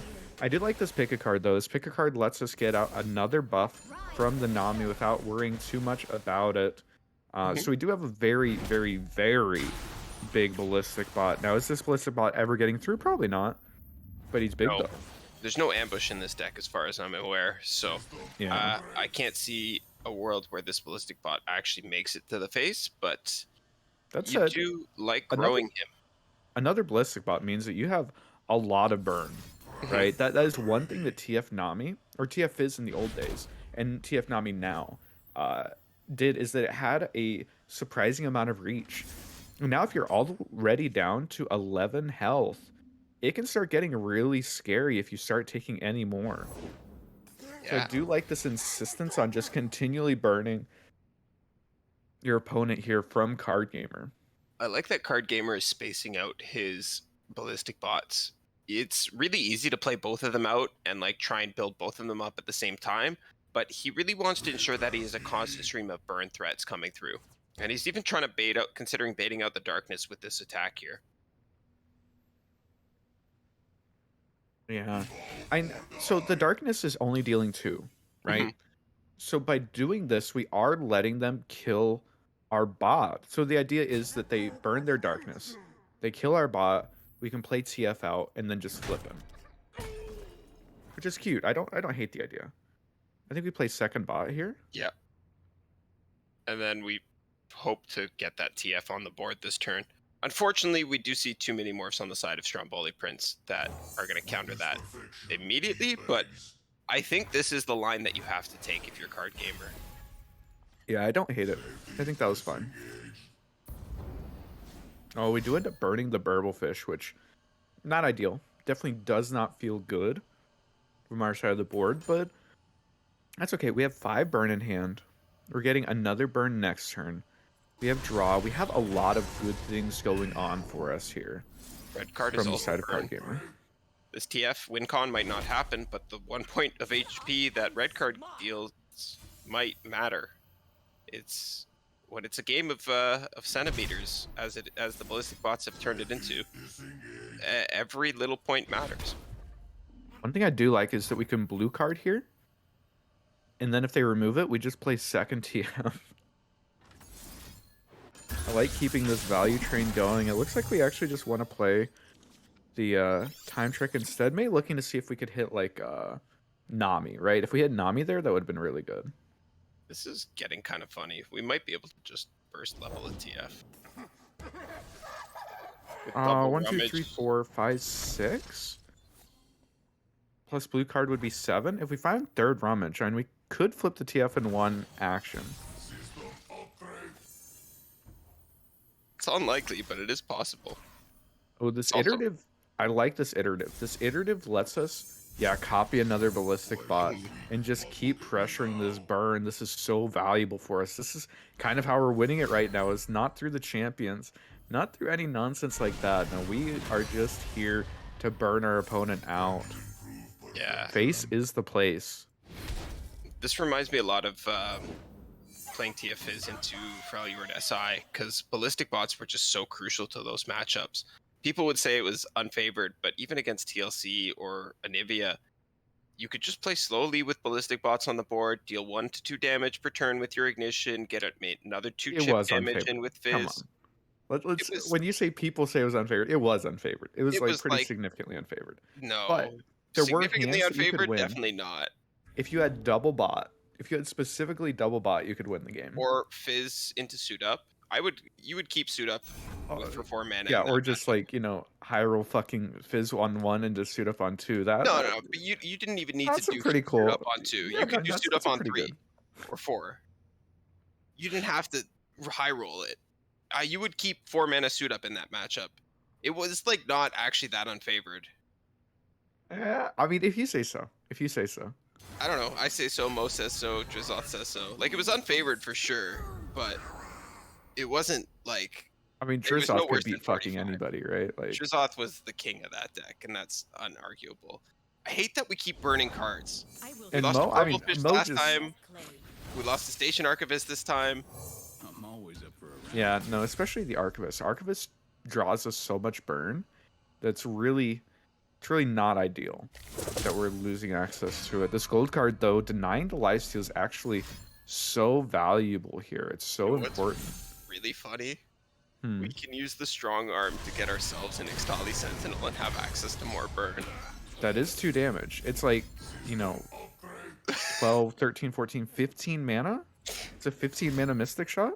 And Which, more that's importantly, enough. it removes the lifesteal from the board for their side. You have 15 mana Mystic. It's What else? okay. What else are we doing with this turn? We're playing TF. We're playing second ignition. We're playing out TF, and then hoping that we can flip him at speed next turn. Or hear me out. We can use the strong arm. We could take the Ixtali Sentinel. It's definitely not the play. There's a 0% chance that, because that just extends the game, right? And we don't want to extend the game. Extending the game's bad for us. We need to be like winning the game next turn, Yeah. or like before your opponent can attack again. You're Because the right. issue is we're taking a lot of damage here. This Veigar is going to flip next token. What happened to the fun Icado? Never I lost a fair game or played one. The like Lurks winning of Bad games, you know. the pre-mastering Runeterra Icado. Moj. Oh, another bot. Gaming. Wait, That bot is is exactly so what you want to fucking see. good here. Yeah. Oh, that's. I mean, I don't like. That's so much burn. There's so much burn. We're gaming. We're fine. Why would we do that though? I don't. I Play don't a know bot, either. and then we can draw like 30 cards next turn. Yeah, just play What are you bot. drawing Ignition. for? Like, specifically just pick a card? Like the off chance you hit another pick. It's just not necessary. Yeah, I like the ignition there as well. I think just Like, okay, we have burn lethal in hand. We have burn lethal. And there's no answer from the side of Stromboli Prince. Do we rip it off? What do? we have to take it slow. I think we start with Boros. I think Poro Cannon onto stress testing Mhm. is definitely first action here. Yeah, Like 100%. and then we see what we draw off the stress testing and go from there. Yeah. Most like this is okay. Ignition's as well. fine too. That's Yeah. fine. Same It thing, doesn't affect any of the math, except like we're beating Vile now. but we've already seen 2 vials. So, do you ever actually? I guess it's free to play around it. So you. I do, think the but- play is, oh no, so if we Poro Cannon, play out both Poros, then that still leaves us with 8 mana. We attack with the 2 Poros and show 2 damage, right? And then if they have a Whale, we're beating Whale on the stack, right? I Yeah. think that's 100%, and that has to be the right line. As it is though, Card Gamer's able to just throw all that burn face, and in an unfavored matchup, this was a matchup that we sort of said was one that was going to be very difficult for Card Gamer to be able to take down, and in this situation, able to just take it down with the Ballistic Bots, just burning him down from 20, just a huge amount of damage there. The Ballistic Bots hard carried, and Card Gamer taking us to a game 3 here in set number 4. Yeah, I said it. He was preparing himself for that reverse sweep. Production let us know that he's all hyped on the back end when he was reporting bans. So I hope he does it. I want to see more games. Yeah, and now the Scouts versus Darkness. Now, of course, that was definitely the win there was definitely aided by Stromboli Prince having a very awkward hand from Darkness, right? It was a very slow hand. Mm-hmm. We had like Ishali double mini morph ruination. Yep. As like our opening hand, right? But Scouts should be favored into Darkness. The big thing that you do is you just apply so much pressure that Darkness isn't really able to get like their scaling options down. The way that Darkness wins this matchup is you play like a rope. You get like your Darkness to 3 damage. You play a Robe Maker on 4 into like Sen on 5, right? And then like a double Darkness or something like that. That's how you like get back control of this game. I must reach the king. But as it is, not a whole lot of those options available here for Stromboli I Prince. mustn't stop. Do see a couple of blocks and a Concologist in there as well. Box is nice because you're almost certainly boxing as soon as MF comes down here, right?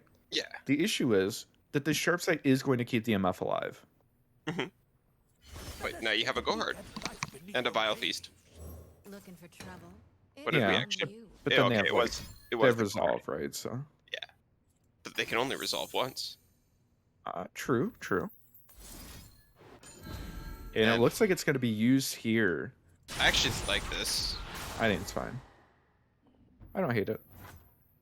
I think the sharp side is more effective against multiple pings, Oh, so I like it.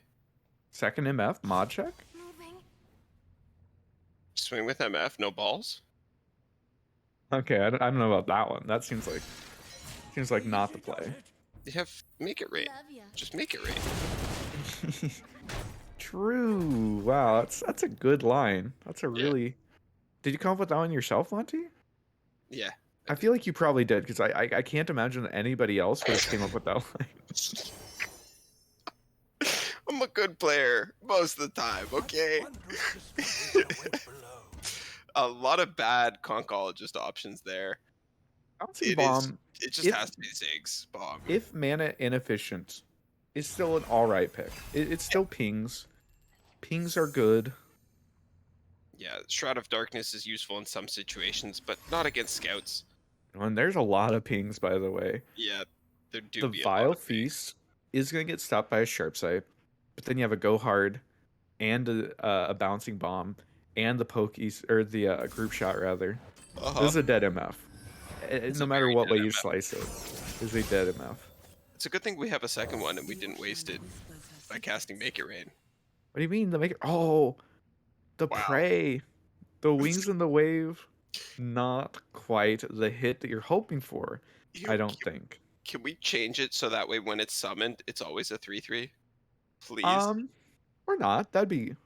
I don't think I really want to buff scouts. To be honest with you. Let me have Zonite Urchin draw again. Give that back. Did you play when that was the thing? No, what? Like, Oh, it so just like Zonite drew on Urchin? summon? Yeah, it used to be to play me, discard a card.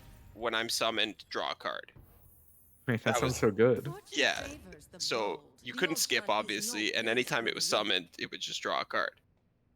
That's wild. Yeah, it was great. We just box here, right? Yeah. This is the type of hand Stromboli Prince has had so much removal that this might be the hand that ends up winning the. Oh, we don't go for it? Okay, we're So- deciding that instead getting the lifesteal out and just like not taking damage this turn is better. But this does mean that this MF can flip next turn. We do have access to the Runation next turn, so if a rally comes out, just answer with that. Yeah, but you're not open passing. You have to like throw stuff at this misfortune. Right? Do you? Maybe. I think you have to. Because you can't let them just like pass and then go into next turn, right?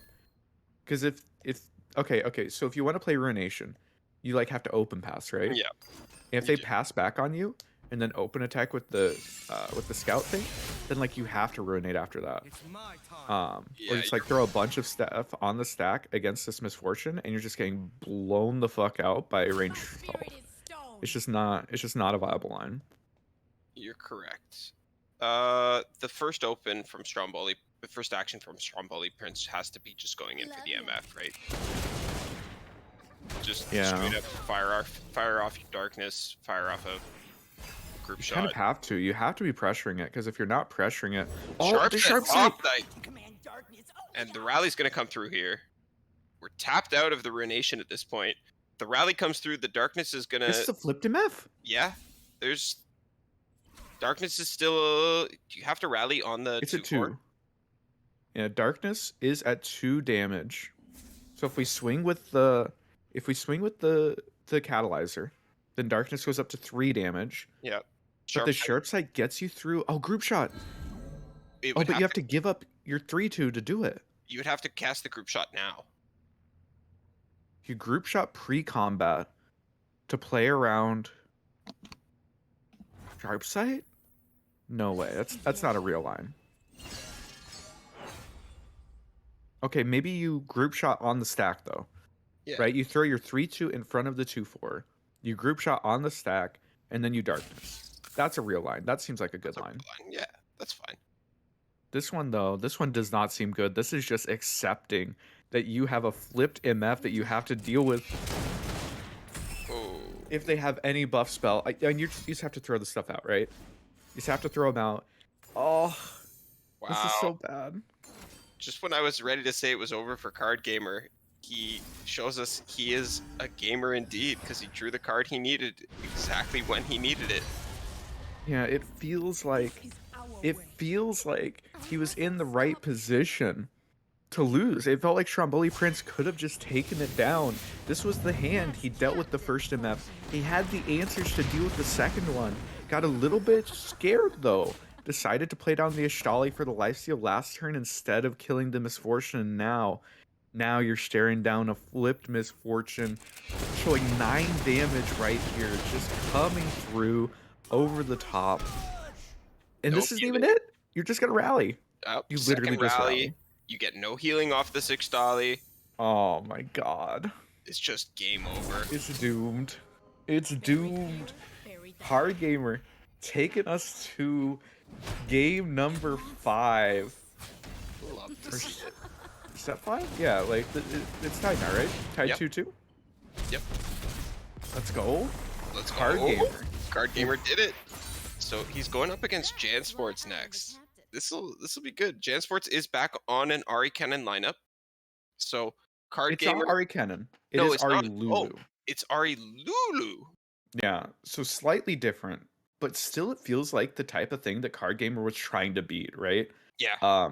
And after taking down game number 1, game number 2 has the momentum here, right? I just took down both of your teammates. Are you going to be the one to stop me?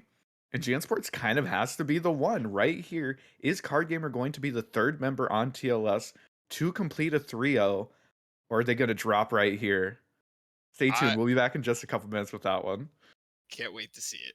Yeah.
Ladies and gentlemen, welcome back to your Thursday night broadcast of the Runeterra Academy's semifinals. We're in set 3. It's now 5? card 5? 5. It's set 5 Set 5. of the of the semifinals here. Both of these teams are tied 2-2 on their last life. It is going to be Card Gamer looking to see if they can complete the 3-0, the reverse sweep versus Jan Sports. Card Gamer, we've seen the lineup the last couple rounds here. Ari Kennan, MF Quinn, TF Nami. Pretty solid lineup. But when we look at Jan Sports, Jan Sports has a slightly different lineup than the one that we've been seeing. Yeah. It's Pirates. It is the Elise uh, Iceborne deck that we had Frenzies, highlighted at the beginning, and then Gitter, actually Ari Catalog, Lulu. Iceborne. And yeah, Yeah, Ari Lulu is it's almost like Ari Cannon SI, but it has PNZ removal and Lulu Chomper interactions instead of go hard stuff and infinite draw. So it's not even remotely the same, except that it has Ari and Twin. the big thing is that Ari is sort of like another copy of Lulu, Mhm. right? In that you can combine her with Chompers to really take down a lot of your opponent's board. Once you combine that with the ability to have Burn as well as Twin Disciplines, and then a top end of Sign-In and Windfare Hatchling, this is a deck that has a lot of legs. You know, it is a pretty strong mid-range deck, sort of like the anti-aggro aggro. And Yeah, looking at it into the lineup of Card Gamer, it's not beating Ari Kennan, but I think it should probably be favored into Scouts and should probably be favored in Nami TF. It's a deck that I don't know the matchup table super well on, but just thinking through in my head, it should be pretty good. yeah. I talked to Cup. The Cup is mine a little bit about this deck because Squeeby brought it to a tournament or was going to bring, I think, and we were just trying to get some more info about the matchup tables and whatnot. And Cup's pretty much the only one who was playing this on on the America's Ladder for a long time, and he was saying that yeah, pretty much exactly what we covered. It beats a lot of the aggro stuff because you have Flame Chomper Lulu interactions, and otherwise it just does generally well into a lot of the field. Because of course you Yeah. can't just play for that mid-range game plan with the Windfare Hatchling top end. And the first ban comes through from the side of Jan Sports. We're gonna remove scouts from the equation. Interesting. Interesting the Scouts ban, perhaps thinking that their matchup into Ariken's a little bit better than I would have guessed. Yeah, But yeah, actually, this Ari Lulu, I think that the only other player like Cup and I think Sleepy Panda are the only mhm, people that I've seen really championing this deck. And I think that the people who do play it, who are making the conscious decision to play it over Ari Kennan, are incredibly confident on it, right? You aren't just picking up this deck randomly. Because if you were, you would just play Ari Kennan. Ari Kennan's like probably better. But this deck still does incredibly strong things, and I'm really excited to see how Jansports is able to do with it. It's a little bit of a, you know, I don't know, curveball? Curveball. When it is the Pirates yeah. ban, I think Pirates ban makes a lot of sense. One thing that I'm looking at here is as far as card gamer, how are we getting through this? What decks are we beating from Jansports? Ari Kennan should be favored into Iceborne Spiders, like slightly favored, Yep. and should be favored into the Ari Lulu. Mhm. So the question is TF Nami. How do you get that through? And I think that TF Nami should be favored into Iceborne Spiders. The only hands that I think you're losing to are exactly Elise plus Iceborne Legacy. I think you're beating everything else just because the Nami TF game plan is so good into almost every single control deck on the planet. And the way the card gamer's been playing it, obviously very competent on the deck. I feel good about his chances into that matchup. Yeah, I don't know because Iceborne Spiders. We talked a little bit about it in the break while we were off broadcast. It really is just kind of a 50-50 deck, and it matters so much whether or not it hits that Iceborne Legacy.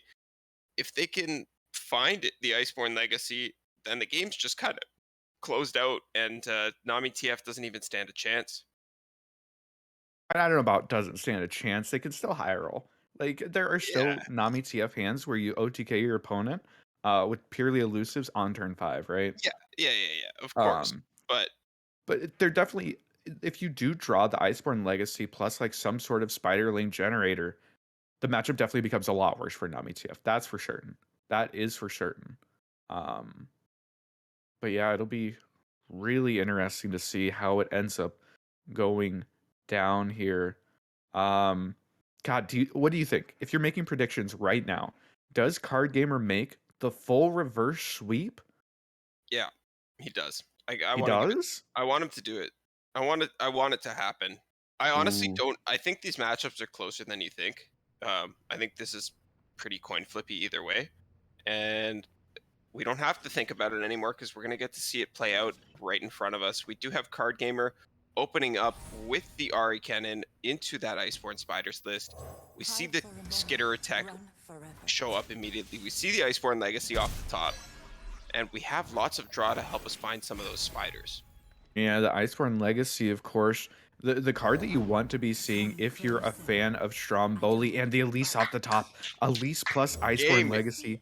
I mean, that's you're 80% of the way there. Your matchup just got that much better. If there is a hand that you are winning this matchup with, it's the one where you have Elise and you have Iceborne Legacy and a Skitter off the or on top of that to help out. Oh, this is a dream hand for Jan Sports. Akata, let me ask you something. Do you block that spider? There's 5 crawling sensations in the list, technically, right? Because you have 2 more Elise plus 3 main deck crawling sensations. So the risk of them making more spiders is like, it's up there, but also you don't really want them to have spiders to be able to cast Iceborne on. So I don't know. I can never decide. I kind of just coin flip it in the moment. I don't hate not blocking it. You know, giving them the option to generate more seems pretty bad, but Jan Sports just pre-commits the Iceborne Legacy, showing 9, 10, 11 damage. Most of it not blockable here. I mean, Card Gamer, you kind of have to give up your Mourned, and you potentially just palm here. This is such a bad position. Such an insane hand. Such an insane start here. What if you just from take Jan Sports? I mean, okay, you definitely can't take it. Okay, It's just only gonna be the 11. palm. We're deciding that we want to hold on to our Mourned, but we're still taking 8, and that's still a flipped Elise coming out on turn 5. We're giving everything Challenger. We don't get to assign any of our blockers for the rest of the game, and suddenly this game is looking so bad from the side of Card Gamer. Yeah, Ledros Atro also in hand, available to Jan Sports. Of course, Deny can be an answer to either one of those, but not both.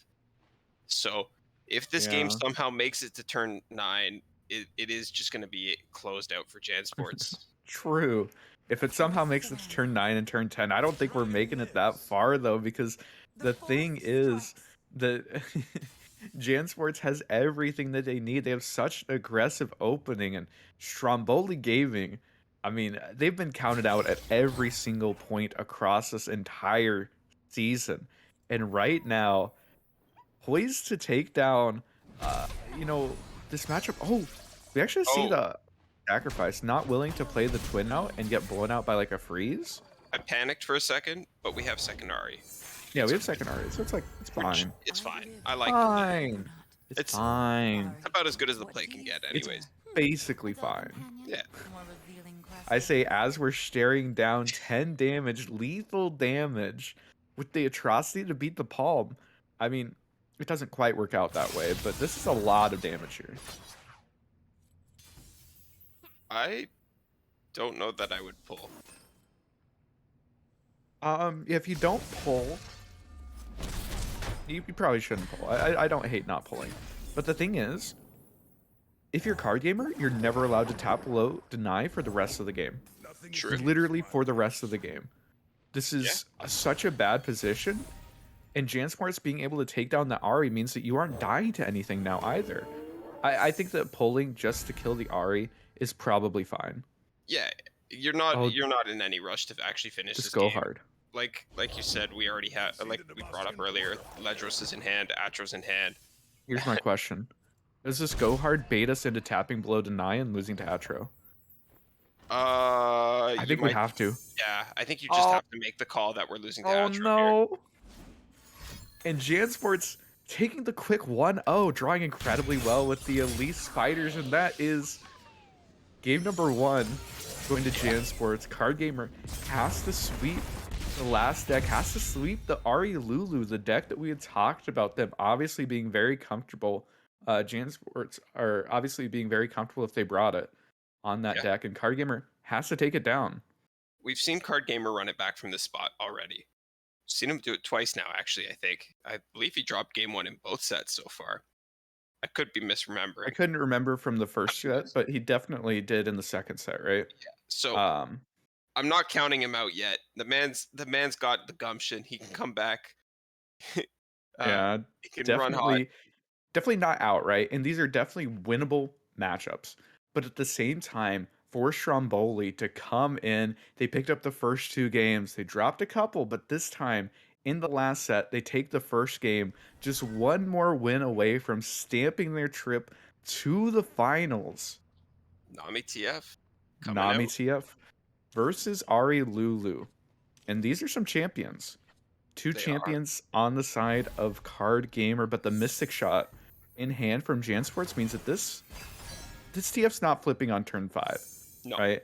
Maybe turn 6, there's some cute things you can do, but as of right now, you have a lot of protection against a flip TF. Honestly, I was gonna say maybe you just play this pick card now because like you kind of recognize TF's never gonna flip and you just want to make something of this hand. But with the ballistic bot top deck, your choices become a lot easier. Yeah, bot giving us options to play some of our mana this turn definitely helps out. We could Mystic Shot just for a little bit of mana efficiency. We could play a pick a card for mana efficiency. I don't hate either of those options. Pass is a little bit awkward, but it's fine. I don't think Fine. wasting the Mystic Shot when there's Flame Chompers in the deck is like a great idea. So Yeah. I kind of like the pass more than trying to squeeze every lost drop of mana out of it. This deck Yeah. doesn't care so much for your an immediate Nami level up, just because you do have access to those Flash of Brilliance, and they can cheat the mana condition. For sure.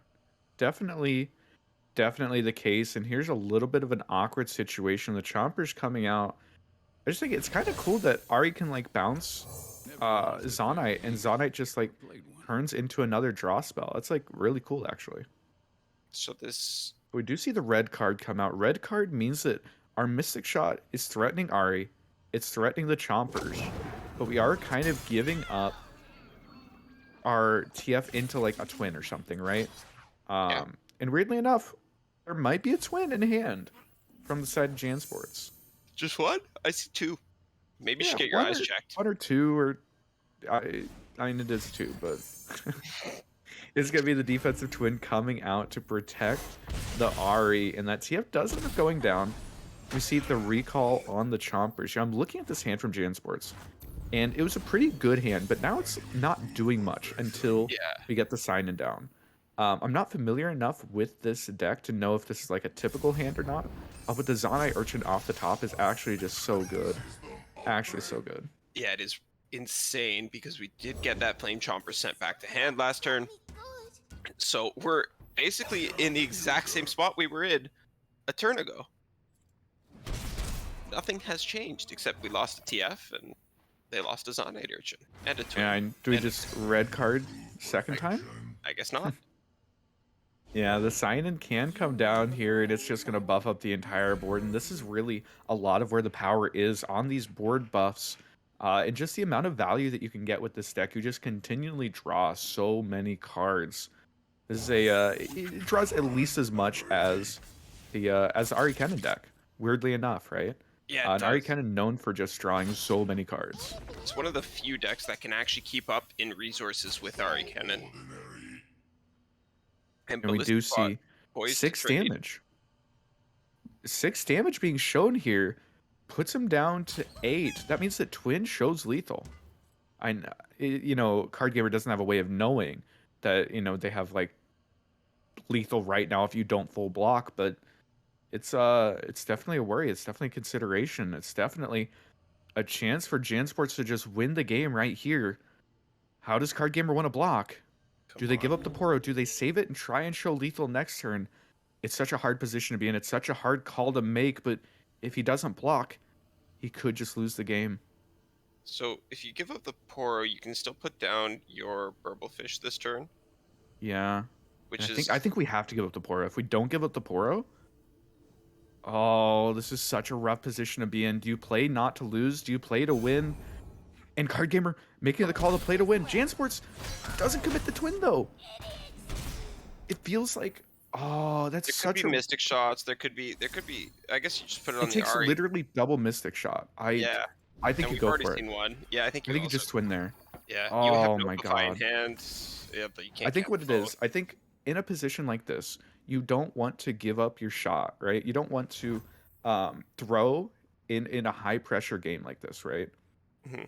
So I think that, maybe you're not necessarily thinking through every single line, not necessarily looking at like Card Gamer's list and being like, okay, they can have literally no answers to this.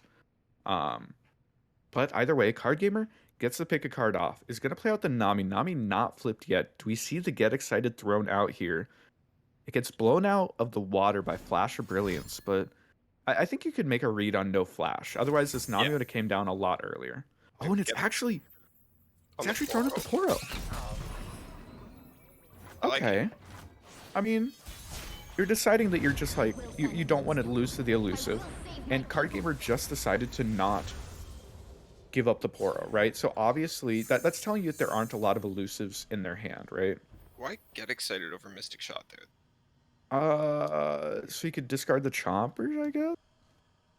I I guess don't know. that's You probably important. should have Mystic Shotted. Well, he knows his deck better than we do. He definitely has more games on it than we do. So we're gonna give him the benefit of the doubt in that one. Yeah, they definitely Rewarded do. for it, And their anyways.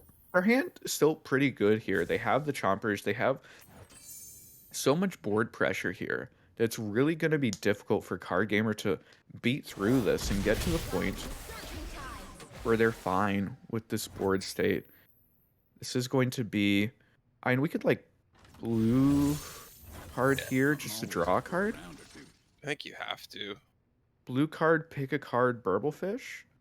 Blue card, Burblefish, pick a card. We push a little bit of damage that way. It's not like a terrible line. And we force out the Mystic Shot onto TF this turn. Oh, we definitely burble here. Yeah. With the Rummage top deck, it's 100% burble.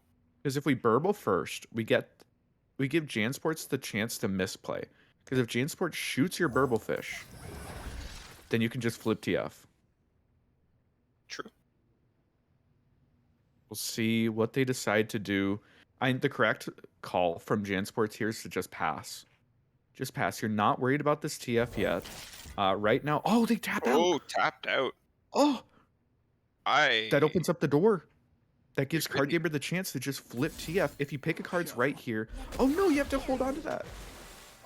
Okay, well, we decided that we want the blocker. Like, I get that. I get wanting to hold on to the blocker, but...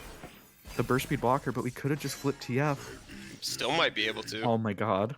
We just drew 3, 4, 5, 6, 7, 8. We just need to hit anything. If we hit any draw card. If we kept stress testing, it would literally be flipped right here. Yep. But that's okay. That's okay. We Still also gonna- have the Nami Ebb and Flow, weirdly enough, giving you healing in Bilgewater. Yeah, and it actually has some, like, slightly worse than 50-50 odds on this board of removing a blocker. Okay. The question is, are we throwing down this rummage? Are we trying to flip our TF here, or are we fine giving it up? It's such an interesting position to be in. I like casting the time trick. I don't think we really need to keep the mana up for anything. We could also iterative burble here. I think that might be the line that I would want to see. Because it, like, presents keeping our TF Rummage. alive. Oh, we hit the rummage! Rummage found. This is gaming. It's burble or TF here. Are we skip into time trick? Holy shit. Gaming. I mean, that is gaming. That is gaming. Is a flip TF. TF has flipped. And Jansports is only showing 2 damage on this board. Which technically with Twin could be 5 damage. Which means we're 1 burn spell off of being able to actually kill here. The blue card coming out from TF is going to be pretty nice. Oh, we're just blocking. We're not even risking it. We're not even risking it. The twin here, though, does end up killing both of the champions from Card Gamer, which is something. Card Gamer has seen on these time tricks 2 different TFs, and both times decided that they just didn't care. They didn't want to draw the extra TF. This would be enough.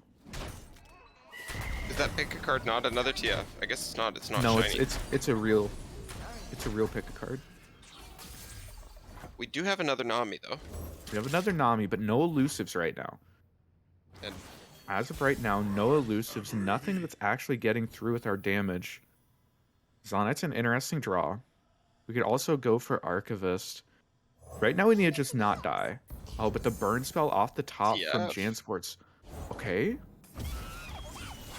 Only fools play the hand they're this dealt. is The issue with TF very is he's getting close. get excited on site. Does end up getting shot. How many cards are we going to decide to get out here? I think getting to red card makes sense here. I think so too. I think like a rummage. We could even throw a get excited out at You can at rummage Ari. one It's not the end card of the world. by hitting the button now, I think. So You can do what? I think you can rummage a single card by pressing the button. Maybe. I actually don't know. I think Looks like I'm pretty sure you can. pick a card on the Nami. Just getting the blue card out there. An Gotta change interesting your race line. Oh, and it is going to be the get excited thrown on the stack. We get the red card. We're pressuring killing this Ari that's probably just going to get nopified. Yeah, it has But to the be red card notified. does kill the 3-1. Does kill the Boom Boom Boon, right? And Jansports isn't showing much damage for a while. Also, this Well, Ballistic Bot that's can not just swing true. in now. Jansports is showing plenty of damage. Oh, yeah. I mean, they're not showing the damage, right? But yeah, this Well- Windfare Hatchling's going to be pretty good. Yeah, it's Oh. a bit of a scary hatchling. That doesn't mean That's a we're good drawing a top lot of deck. cards. But the swing is really good from Card Gamer just because we're forcing blocks here. Because the potential to just burn lethal here is very big, and we just see the Mystic Shot come out. I don't hate that. I think it makes a lot of sense because you're probably getting at least as much damage by removing that blocker, right? Yeah. I think the Mystic Shot is great there. You're saving a ton of HP. And you don't really need it to actually finish What off can we hit? your opponent. That's a Ooh. good one. Is that enough? We still take 8. We're dead to Mystic Shot? That doesn't work. Yeah. Doesn't work. We can iterative the Chompers. Discard Chompers for a burst speed blocker. Iterative. Rummage. Then what would we hit though?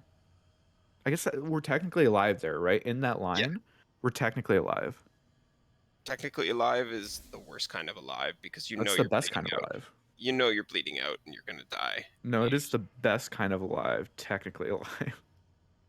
Only when you know you can win on the next turn. We're gonna take 4 damage, no matter what here, right? 4 damage from the Ari. Showing 8. I like this pull from Jansports. We're getting rid of the guys either way, but iterative Gamer. is so valuable here. Card Gamer sees the line, of course. Always taking 4 from Ari. So we're at 2 HP effectively. And we've seen... These are all the Mystic Shots coming out Oh, of but we're only Jansport's drawing deck. 1 card. This isn't even good. What is our top deck? TF doesn't get us. TF? Oh, okay. That's not good. That's it. Oh, wait. Oh, but the burn! The Yep. burn off the top! There is We're just gonna enough sunk burn now. cost Ari, and it's not gonna matter.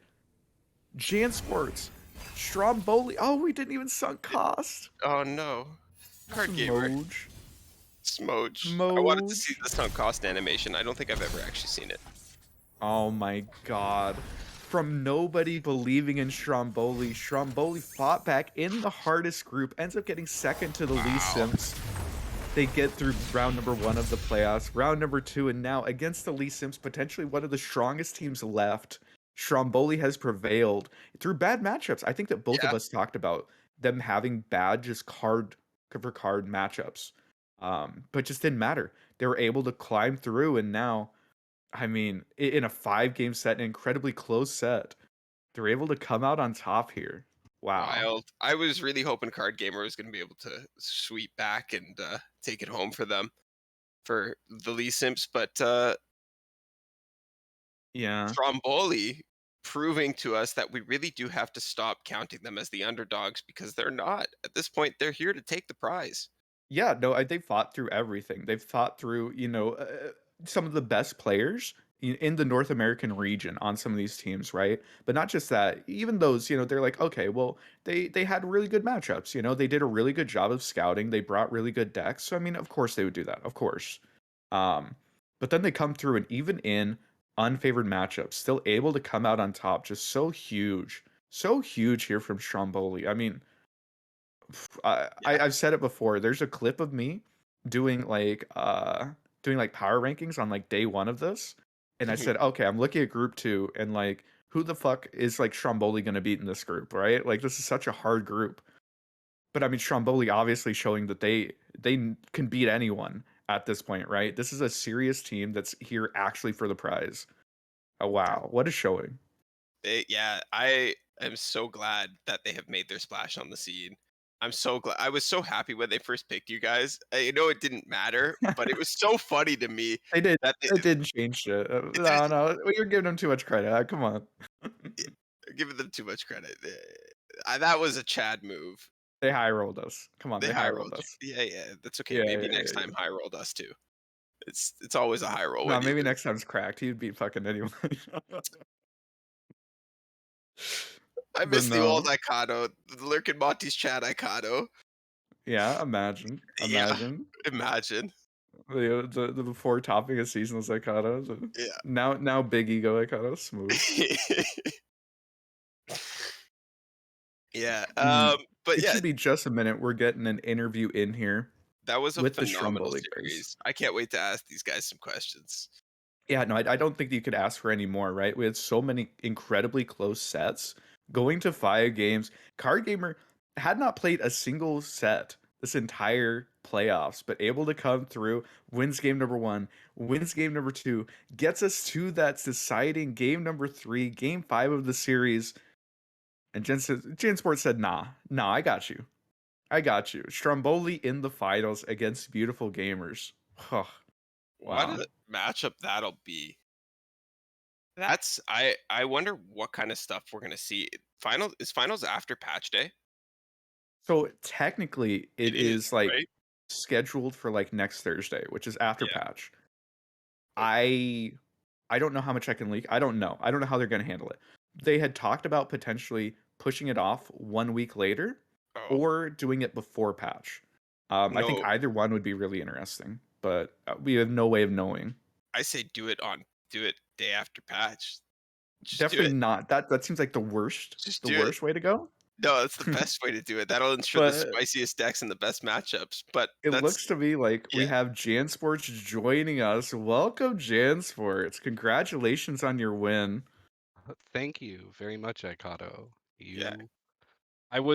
While my teammates were getting me to the point where I only had to win one set, I was enjoying the stream. I was a big fan of the casting that was happening. Props to you guys.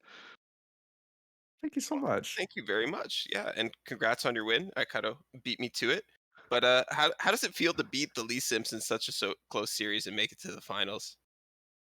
I'm My adrenaline is out of control right now. I don't know what to think. It's a great feeling. It's definitely very positive, but the exact wording for it escapes me in this moment. It's a big moment, right? And it's one that I think a lot of people have just been counting out Stromboli this entire season, right? And to be able to just Yeah, sort of show them wrong and make it to the finals here, I think is a huge accomplishment. Um, but coming into even today, right? We were talking on the cast about some of the matchups that you had to go against. We felt like just like deck to deck, matchup to matchup, you guys were pretty unfavored coming into this. How did you guys feel about your matchups, and did you feel like that was an issue for you? we felt like Stromboli himself was kind of unfavored. Um, because we were expecting possibly like a gun double Demacia or the Ari Kennen Lee Hmm. X kind of lineup. So we had him as like our Lee targeter, while Aichi and I were playing decks that were a little bit soft to Lee, but we felt were good generally into the meta. Yordles and Arms, the of course Ari Kennen, the Ari Lulu deck I just played. Um, and they didn't play any Lee. The Lee Simps, it's a misnomer. Um, Fantastic players, but their naming sense maybe could use a little bit of work. They've changed it every single point, right? They started out as the Lee Simps and then the Lurk Simps, and now they're back to Lee Simps, but they didn't bring Lee. It's just changing it to whatever suits them, right? Imagine. They just want a simp, and they're not sure for who. Uh, who were you most afraid of playing against tonight, Jansports? I know you mentioned that you thought Stromboli Prince's lineup was like a little bit more unfavored than the rest of yours, and I know you brought that Ari Lulu deck that isn't super popular. Do you want to tell us a little bit more about that deck and maybe some of its matchups and how you felt it went into the rest Oh of the field? yeah, I think that deck is it is absolutely it's the third strongest deck in the meta, in my opinion. It's just you can't run it in a lineup with the best deck in the meta. So it gets overlooked a ton, but we really wanted to preserve the Ionia Shadow Isles region combo for the Viego Kindred to target Lee Sin, Okay. uh, which opened up room for it in my lineup. Yeah, I definitely think that that makes a lot of sense. So if Ari Kennen, of course, is number one, Ari Kennen Shreem is number two, Ari Lulu number three, or what's your second best in your opinion? Oh, after Arcane, I think Yeah. the more refined Iceborne Spiders lists that we're seeing, Ah. Okay. um, I think there's kind of two ways that it goes. One, which I've seen like What Am I, and I believe Looser was on a very similar lineup where it goes more into the control. You bring Box, you bring Withering Whale, um, you control the game, and because of the cards like Crawling Sensations and Brood Awakening, you outvalue your opponent on board eventually. Yeah. And then there's the the variant I brought with no second champion and frenzied skitterers, where you're really trying to push that fearsome win condition with a leveled up Elise and an army of spiders. Funnily Um, enough, I think that that's the exact thing that we highlighted coming into this series was the difference in the Iceborne Spiders list that you guys brought. One, the more control-oriented, the maybe more standard one, versus the Skitterer tech, which really opens up a lot of your options. So obviously it ended up doing pretty well for you guys here. But again, big congratulations. Is there anyone that you want to shout out here while you have the Oh, chance? yeah. Of course, always. My teammates, Stromboli Prince, lover of matcha boba tea. I would like to shout out Skathis. Great player, great deck builder. He's always been supportive of Stromboli as a team and as a people. And my other teammate, Aichi the Red Panda, who is now that the tournament is over, all you people in Twitch, if you want to go over to twitch.tv/Aichi the Red Panda and check him out, you can go do that. All right. And really appreciate you coming on, giving us that interview. And Yeah. again, congratulations on being able to take that down. Thank you, thank you. So next season, when the groups are drawn, you're not going to say who are these people about Stromboli Gaming. You're gonna. I I personally will at least know who you are. So I could be a little bit more confident, I think, in putting you guys all the way at the bottom. I mean, come on. Are you guys gonna beat beautiful gamers? Come on. Oh, that's that's a tough one. That's well, I'm definitely looking forward to the games, but it's gonna be hard. We're gonna have to really put our boots on the ground and get to work because Henneke, What Am I? They are incredibly strong players. We do not want to take them lightly at all. Shotox and Cephalopod, they ain't shit, but you are worried Ah, about Henneke and what am I? Understandable. Mostly worried about What Am I? That's very fair. What am I is probably the strongest tournament opponent I've had to play against. And I'm sure anybody else been pitted against him will say similar things. I'm But yeah, blushing. go ahead. Sorry, I really appreciate you, Jan Sports. I think that we ended up getting Mr. What Am I in here after being able to, off stream pick up the win against Hydra. Uh, Mr. What Am I? Can you tell us a little bit about that? How you feeling, bud? That was definitely a pretty tough one. They took us to the whole 5 games, and I was sweating. Hydra are not easy customers for sure. I was glad to be able to get through that. Yeah. And looking at the, we were keeping up with it a little bit. You had to kind of take it there at the end. Looking at the matchups and such, did you feel like you guys were pretty even going in? Do you feel like you were favored? Can you tell us a little bit about how that ended up going down? So I felt like overall we were favored. We set Henneke up to be really, really good into scouts. It was actually kind of funny because they actually managed to get the ordering really, really well. They kind of won the initial mind game. So Henneke went into his worst matchup going in, then won, and then we're like, oh, Henneke 3-0, we're easy, we're in. And then Henneke loses into the scouts, which is what he's there to target. And then we have Seth with all these aggro decks having to play into scouts. Like, well, fuck. And Doo took down Seth as well. So then I had to clutch it out into Nunu and Black Boss, which was fucking insane. But I was able to take it down. That is not an easy task. I do not envy you, my friend. Who did you want to play against least on their lineup? Out of their lineup. To be fair, the one I wanted to play against least was Ian Aguera, and part Okay. of the reason we put me at the bottom was to really hope that one of the other two people could take him out before I had to deal with it. Like we definitely took my worst matchup of the 3 out of contention. Yeah, that's great. And I see that you brought Thresherelli and Soul back on that list. How's that been performing for you? Are you confident in it as always, or I mean, I played it in seasonals. I won 8-1. I played it in RA. I keep crushing with it. I don't know, man. When are people gonna admit this is a real deck? I really wish people would, because then I could farm them on ladder.